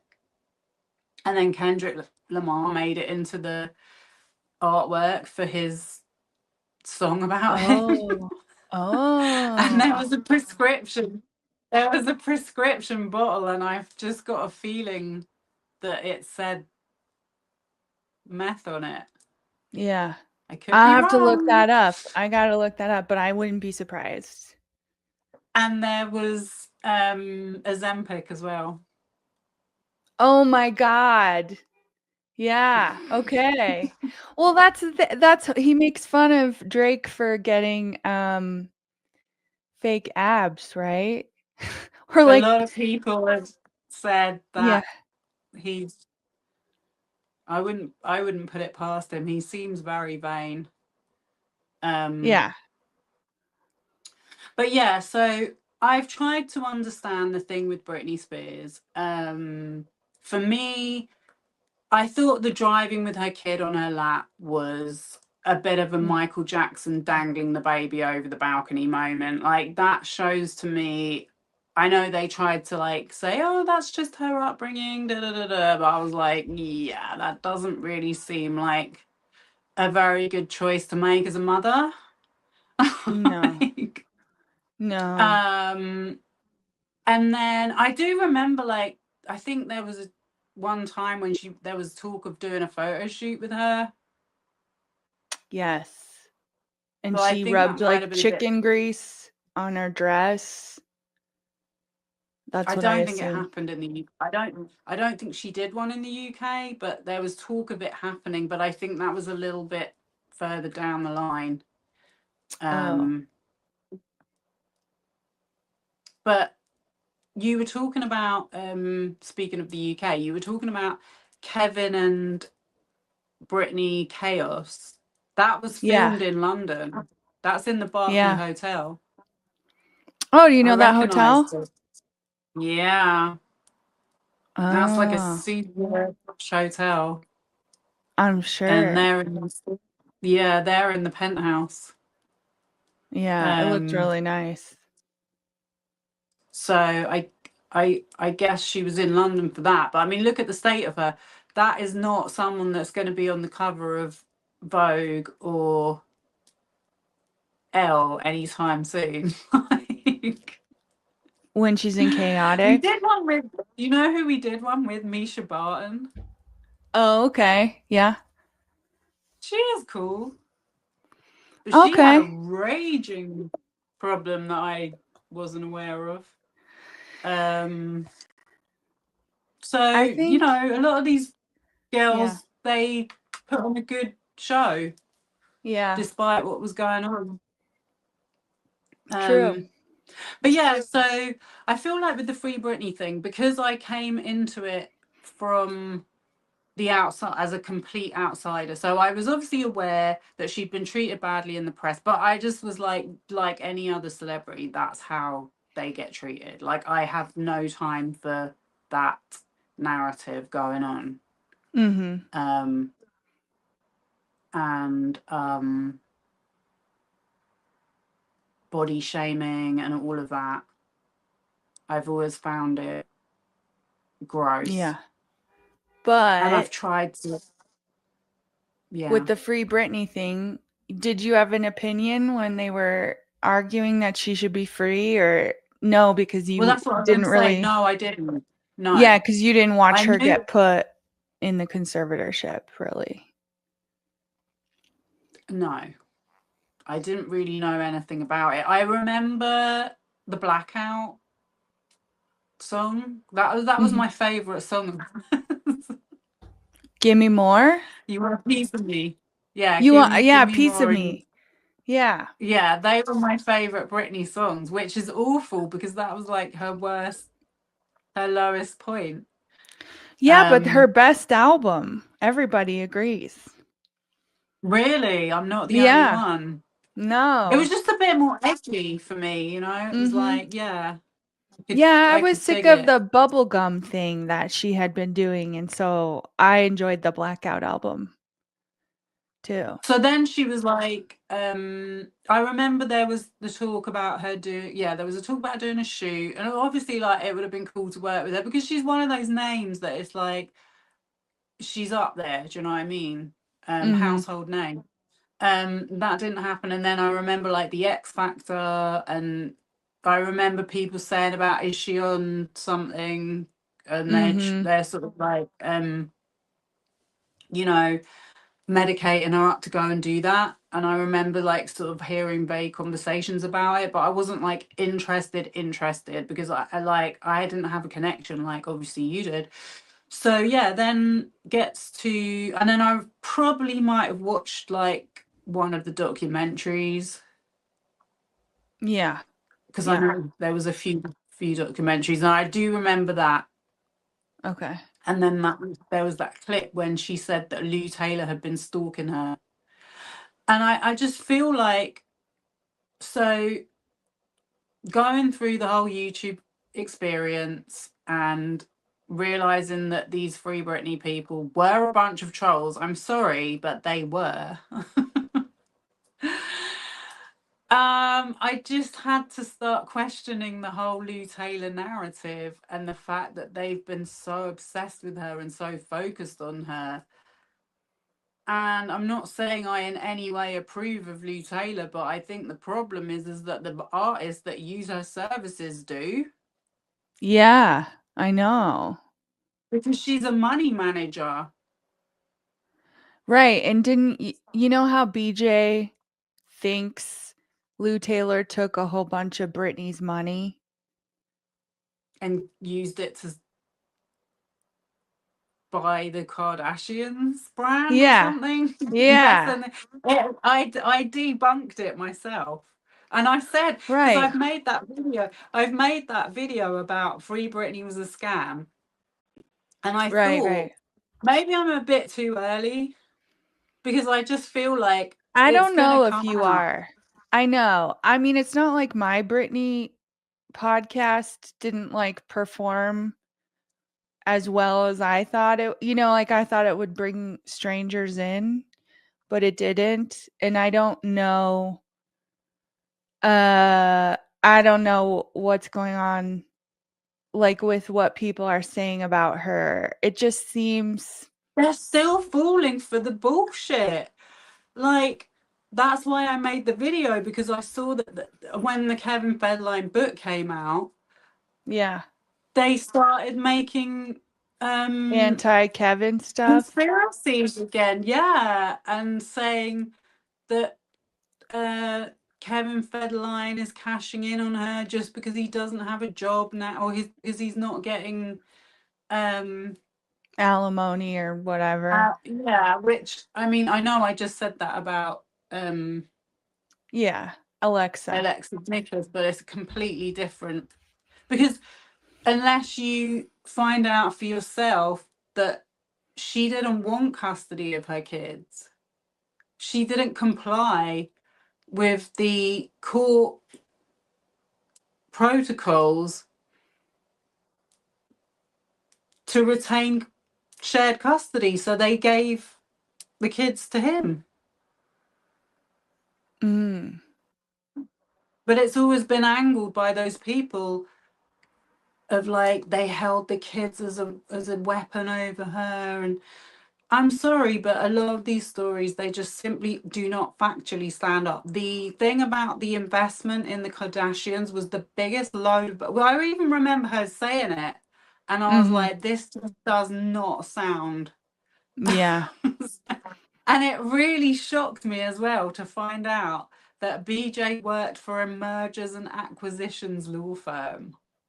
I Oh. was like, are you serious? Like you supposed to know about this stuff. Like Yeah. I just honestly, the longer it's gone on, the more I've realized what absolute con artists these people are. The whole Lou Taylor thing, she was always going on about Lou Taylor. Look how many videos she's made about Lou Taylor, probably as many as Lima, if not more. Yeah. Has Lou Taylor ever sent her one cease and desist or told her to take anything down. Well, she'd like us to think that she has, But but she wrote an email to get her to leave her job. I don't think so. yeah. Like, it's just, and her and Sloane did a video together where Sloane said that Lou Taylor had sent him a cease and desist. Oh. And Okay. honestly, once I started finding out all this stuff, I was like, I bet they made that shit up, because Lou Taylor hasn't done a thing about it. And they were even doing it during the Diddy trial.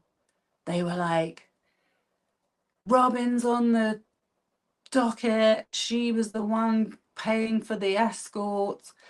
And it's like, they were they were like the accountants. Mm.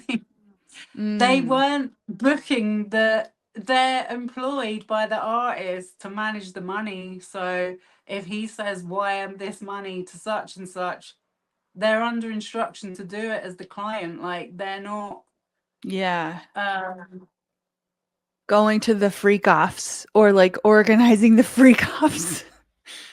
but that was how they described it in their commentary. They were like, she's going to jail for booking sex workers. And it's like, this is what I mean. Like, they just say things and everyone gets excited, and the reality is so far from that. Like, I'm sorry, but P. Diddy has used those people's service for a reason. Mm. So he can keep his money in different holding company accounts. Wait, did you happen to see when Britney Spears went over to hang out with Kim Kardashian and Khloe I did, Kardashian? yeah. I did, yeah. So I was like, are they going to put her in another conservatorship? Because Look, if the I don't think Kardashians, conservatorships are a good idea. right, Don't get me right. wrong. I guess I'm kind of, because I still love Britney, I'm like, who can help get Britney back on track? Maybe it's the She Kardashians? can. No. The No, I know. Kardashians She are just doesn't want to. horrible. Look how many addicts they've had in there. Right. Kanye, Yeah. Lamar Odom, Scott Disick. They Mhm. are all effed up guys with serious problems. Yeah. Well, it seems like they love a They do. project. They're enablers. Enablers. Yeah. They're enablers. And I think personally, although I'm not, like I said, I don't have any attachment to Britney Spears, I thought, I don't hate the girl. I see that Reddit page discussing Mhm. Britney, and Mhm. I just think, okay, this is a bit much. Like, you don't need to put all the videos up of her spinning around and making jokes about it. Like, just leave her alone. Just I leave her know. alone. I But know. yeah, the Kardashians and Paris Hilton, I Right. just think, I think the way they jumped in on that opportunity, just, I find them disgusting. They'll take any opportunity for publicity. Yeah. True. And the woman is clearly not in a good place. And I don't think a conservatorship is going to make her in a better place. The only person No. who can help her, same with Bam Margera. Like, these are people that need to, like, take control of their own destiny and their own life. They've had everything. Yeah. And they just point the They've had finger at people other people. Like, they've had people doing everything for them, living right. comfortably, managing their money so they don't spend all their own money Mhm. or give it away to drug dealers or hang on a scammers hanging around them or whatever, like putting restraining orders against that Sam Lutfi guy, and then flipping Popcorn Planet has him on his channel, and they're saying, "Oh, but did you hear what Sam Lutfi said?" This is when I was like, I'm making a video about this. These people, I'm sick of it. I'm sick of it because their whole thing during their commentary heyday was her family and manager are exploiting Britney, and that's why she needs to be free from the conservatorship. And it turns out that's exactly what they were doing and would still like to be doing. Only Oh it's yeah. just not. Yeah. It's just not a popular topic anymore. So yeah, I think if someone makes a big video about it, maybe I might get a few more eyes on mine, but it didn't really Yeah. hit. It didn't really hit where I wanted it to. But because I think deep dive as well, Jake Yonsei, he's very good at editing. Mm-hmm. And he really does that whole thing of like using the music and the sound effects and the cuts to really make you feel like he's doing something dramatic. But when I was watching the stuff about the licensing, I'm like, you don't know what you're talking about with this. The licensing of what? Her brand. Like he made this, Oh, I see. like saying that it was just ridiculous. It was saying that because she didn't turn up to the zone, Right. that I they don't think I weren't. watched this, but So it was an old video that they made ages ago, but it was part of the series. He did a 5-part series, yeah, and on Britney. Yeah. Okay, so maybe I did watch all of Instagram it. deep dive. Yeah, so the zone was like it was kind of like A museum of immersive Britney. event, yeah.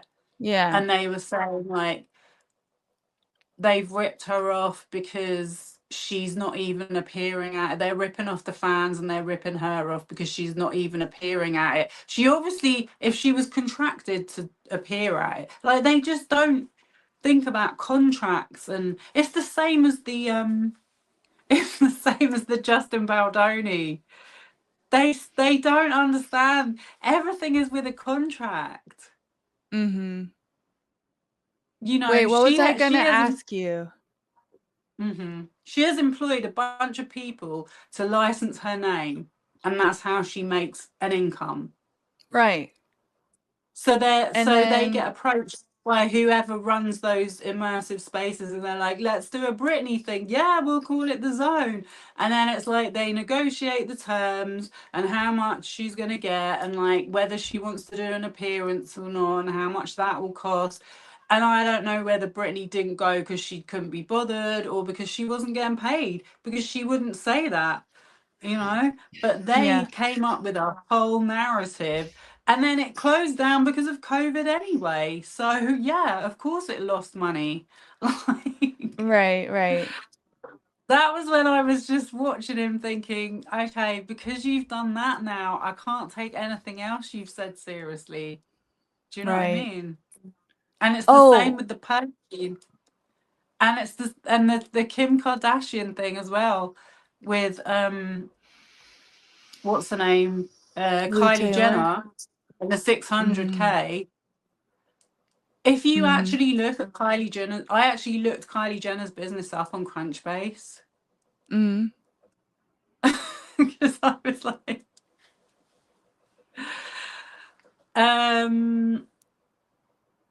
you know how Kylie Jenner made money? No, how? From the app download. Oh, really? When they all had their own apps? Yeah. Oh, interesting. I think the lip kits, again, it's a licensing deal. Yeah, They because she license just, the name. yeah, Someone else makes the product, someone else produces the product, someone else distributes the product. She just launches it on her channel, and then they say it's broken the internet, but that's probably a right, lie. You right.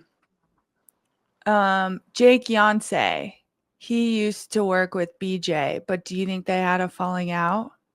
Yeah, Yeah, doesn't it look like they don't work together 100. anymore? They had a falling out over Bam Margera. Really? That's what I heard. Okay, yeah, Because she was interviewing him because he was drunk. yeah. And she was interviewing him at her house. And this should have been the sign for me to like wake up and smell the coffee, but I wasn't quite there yet. Not yet, yeah. Because I mean, even with him, I was like, I wasn't that really interested in him, but I was more of a supporter of hers because I believed she was an activist. And yeah, she delayed the third part of the interview where he was really high for a long time. And then there was like rumors that she'd got a new editor. And she started Oh, her format started going all over the place because she started doing a podcast with her husband and they started yeah. talking about all these random topics. Like, and then there was a massive red flag when they started talking about Jordan Peterson Oh my God. and free speech. And that Yeah, was when I started going, hang on a minute, yeah. what's going on here? But yeah, so the whole thing with Bam Margera was that they recorded that interview. And also, we didn't know she was doing this TV show as well. Right, right. And he was obviously high. He sent people out to get drink for him. And she carried on the interview and then wanted to broadcast it. And I think him and some other people in the team were like, that's unethical. Yeah. And so she didn't listen. And so Yeah, how does that make her look? Makes her look exactly the same as Mark later. So true. I know. They're such hypocrites. I know, it's all I've been trying to say because it's like, and this is why I really like you and your podcast, is because you're not just out there like snarking. Like I'm just a regular person. You're just a regular person. Like I'm consuming content. I'm sorry, that's all there is to do. I know. True. It's so funny because I get so many comments that it's not even that many, but like for the Demi Lovato episode, they're like, you guys are just mean. I saw And I was that. like, I didn't think so. She was like, don't you know she hired a whole new PR team? And I'm Yeah. like, yeah, that wasn't anything to do with the episode. Like, you go into really interesting, like today we've talked about this whole thing about like using survivor and trauma to publicize your brand. Like, I'm sorry, that is not a good thing to be doing. I'm just gonna say it. Say it. I know. Well, every time we see it happen, it kind of it feels icky, or it turns into an Alexa Nikolas situation where it's like you're being shitty to a lot of people and then claiming that they're being shitty to you.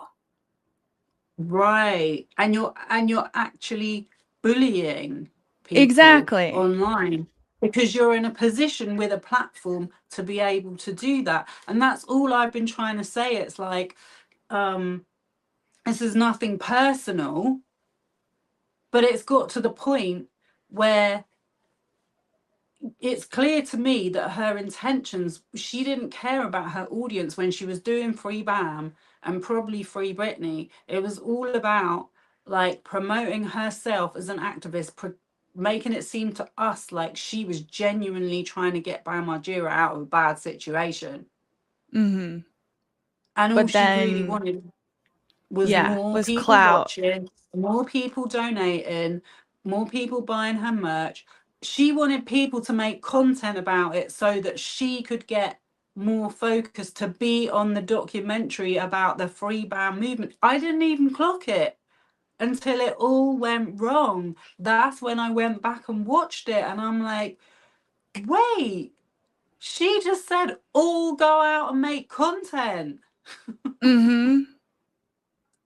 And Yeah. then the person that like started to make a lot of content and really supported you while you were having that defamation lawsuit going on, you literally turned around and stabbed her in the back to the point where she still doesn't have a channel.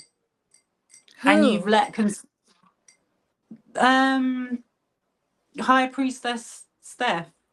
Oh, okay. That's the person whose Discord server I joined. Right. And then she got like, it's a little bit like what happened with Alexa Nikolas, but on a much smaller scale. Some people, unbeknownst to me and others, had already spoken to her in DMs, and like they took over the Discord server and invited a bunch of their mates in, Mm-hmm. where you were supposed to go through her, like to have a verification.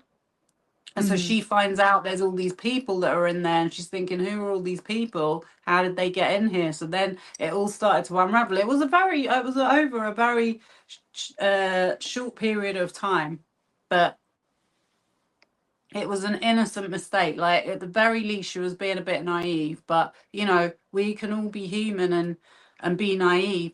And so that's all why I've ever speak about any of this stuff, because I just see it happening in so many different places, and people really believe that these creators are doing something. They're like, but he's exposing this and he's against corruption, and I'm like, no, he ain't. Mm-hmm. Not when it That's just comes what to he their wants you own. to think, Right. you know. Yeah. At the very least, I just wanted to kind of connect with other people that I can be like, we don't need to fall for this. Like, we don't all have to be toxic and do drama and you know, like getting into combative situations with people. Like, we can do this sensibly and debunk things and just make sense of it in our Right. own space without fear of harm. Yeah. Do you know what I'm saying? Otherwise, if we don't do that, we're just leaving it to all these bad people. I know. Who's going to be the next bad person? You know, there's always another one. I don't know. Do you know what I was thinking? I'm like, we haven't had a true crime thing for ages. Like, Oh, do you know what I really? mean? Well, I don't know. what was the last big one? Was I can't even think. Like a For murder? us, it can be a murder or a person who's disappeared. You know, it's like all that Brian Kohlberg. Yeah, That case, Koberger. yeah, that was massive. We've had a couple of big ones in the UK, but there's just been nothing lately. Like, so Yeah, I'm it's like, hard give me to think. something. I need something to work on. I'm not doing Scientology. I'm not doing Ashton Kutcher. I don't know. I'm into the Epstein. I'm deep into the Epstein. Oh, yeah, that's right. I know. What are you finding out? I mean, from reading that book, it just shows me that this tech industry Yeah. goes back to the early 2000s, because he was putting it all together. He was there putting it all together. Wow. Wasn't he doing stuff with like genetic Yep. stuff? Eugenics. All of That's it. that's Eugenics, crazy. surveillance. If you look about our worst things at the moment, we're all online, we're all fighting each other. They planned it out. I'm telling you, they planned it out at those conferences. He was going to the TED Talk conferences in the 2000s with Virginia Giuffre on the private jet.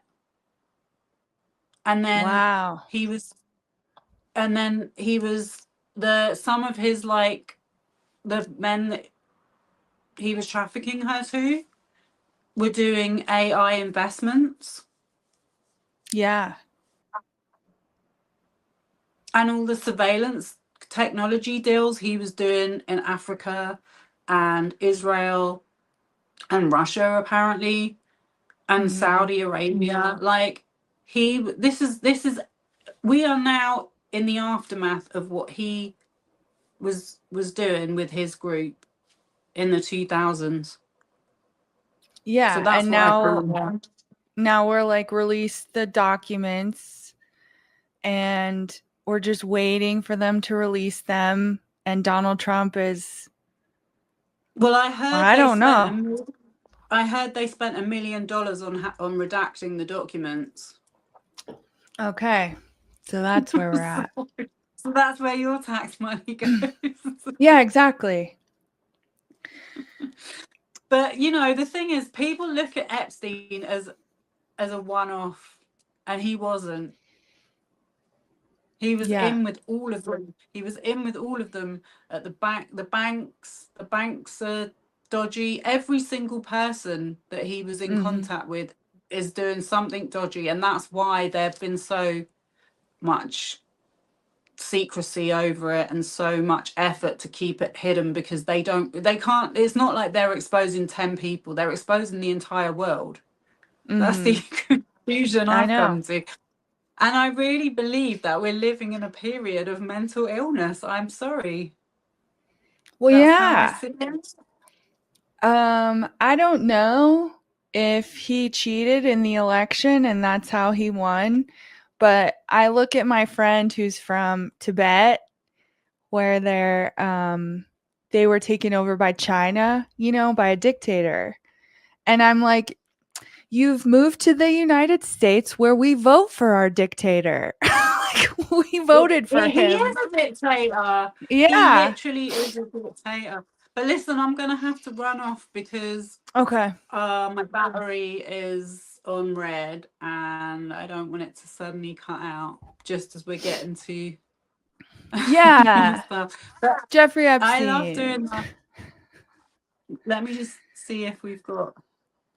Oh, Concerned Kitizen says that BJ was wasted when she interviewed Bam. She had on sunglasses, didn't Do she? you think? Because Yeah, I I always think thought she she said, was. oh my God. See, despite all my Yeah. cynicism, Yeah. I fell for that because I thought she didn't drink. She was starstruck, I think. So She was starstruck. And that was the other thing. Not only did she fall apart with her whole team, because it was yeah. like her research team walked out. Everyone was disgusted. Not everyone, but it was a split, half and half. Of course, Monica, her troll mod, was on board with it. But then she started becoming obsessed with her friendship with him and trying to convince us all that she was best friends with him. And I was just like, what the hell's going on with this? Like, it was embarrassed. I was embarrassed for her because up until then, she'd kind of tried to make out she was like doing journalism. And I'm like, that ain't journalism. Like, especially you don't get this close to your subject. That's not journalism. You need to retain a boundary. distance. Yeah. If you're going to be doing journalism. So yeah, and I was just like, what, of all the celebrities to like die on the hill for, you picked him? Like, yeah. He's so douchey. Yeah. And like not doing anything. And he was arrested for abusing his baby mother and child in public. Oh my God. What? And you're getting everyone to donate money, and fight for his rights. I was just like, nah, I'm not feeling this. And one more thing I just want to say quickly, Okay. on the donating thing. That's what really pissed me off, was when one of her little fans was putting in comments like, please just donate for her wedding. Oh my God.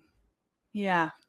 She started doing this whole, I can't even get married now because of the lawsuit, and what if I want to have a baby? And I'm like, girl, you got yourself into that mess. I'm sorry. Yeah, you were asking to be sued. You were like, please do it. And then she did it. And then she had to convince us that Lima was this evil, rich, powerful person, which she wasn't a good person, but Yeah. she definitely wasn't, like, I don't know, Rich and who she made powerful. out. Yeah. Right. She's a I nobody. mean,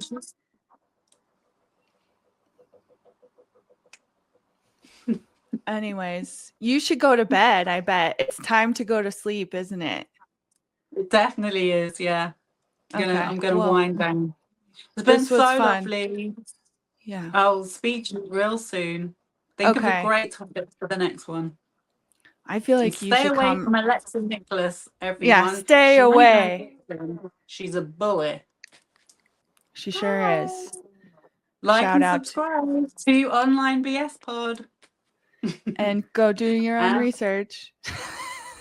see you next time. And thank you, Concerned Citizen, for the super chat. One day I'll be able to post it on the stage.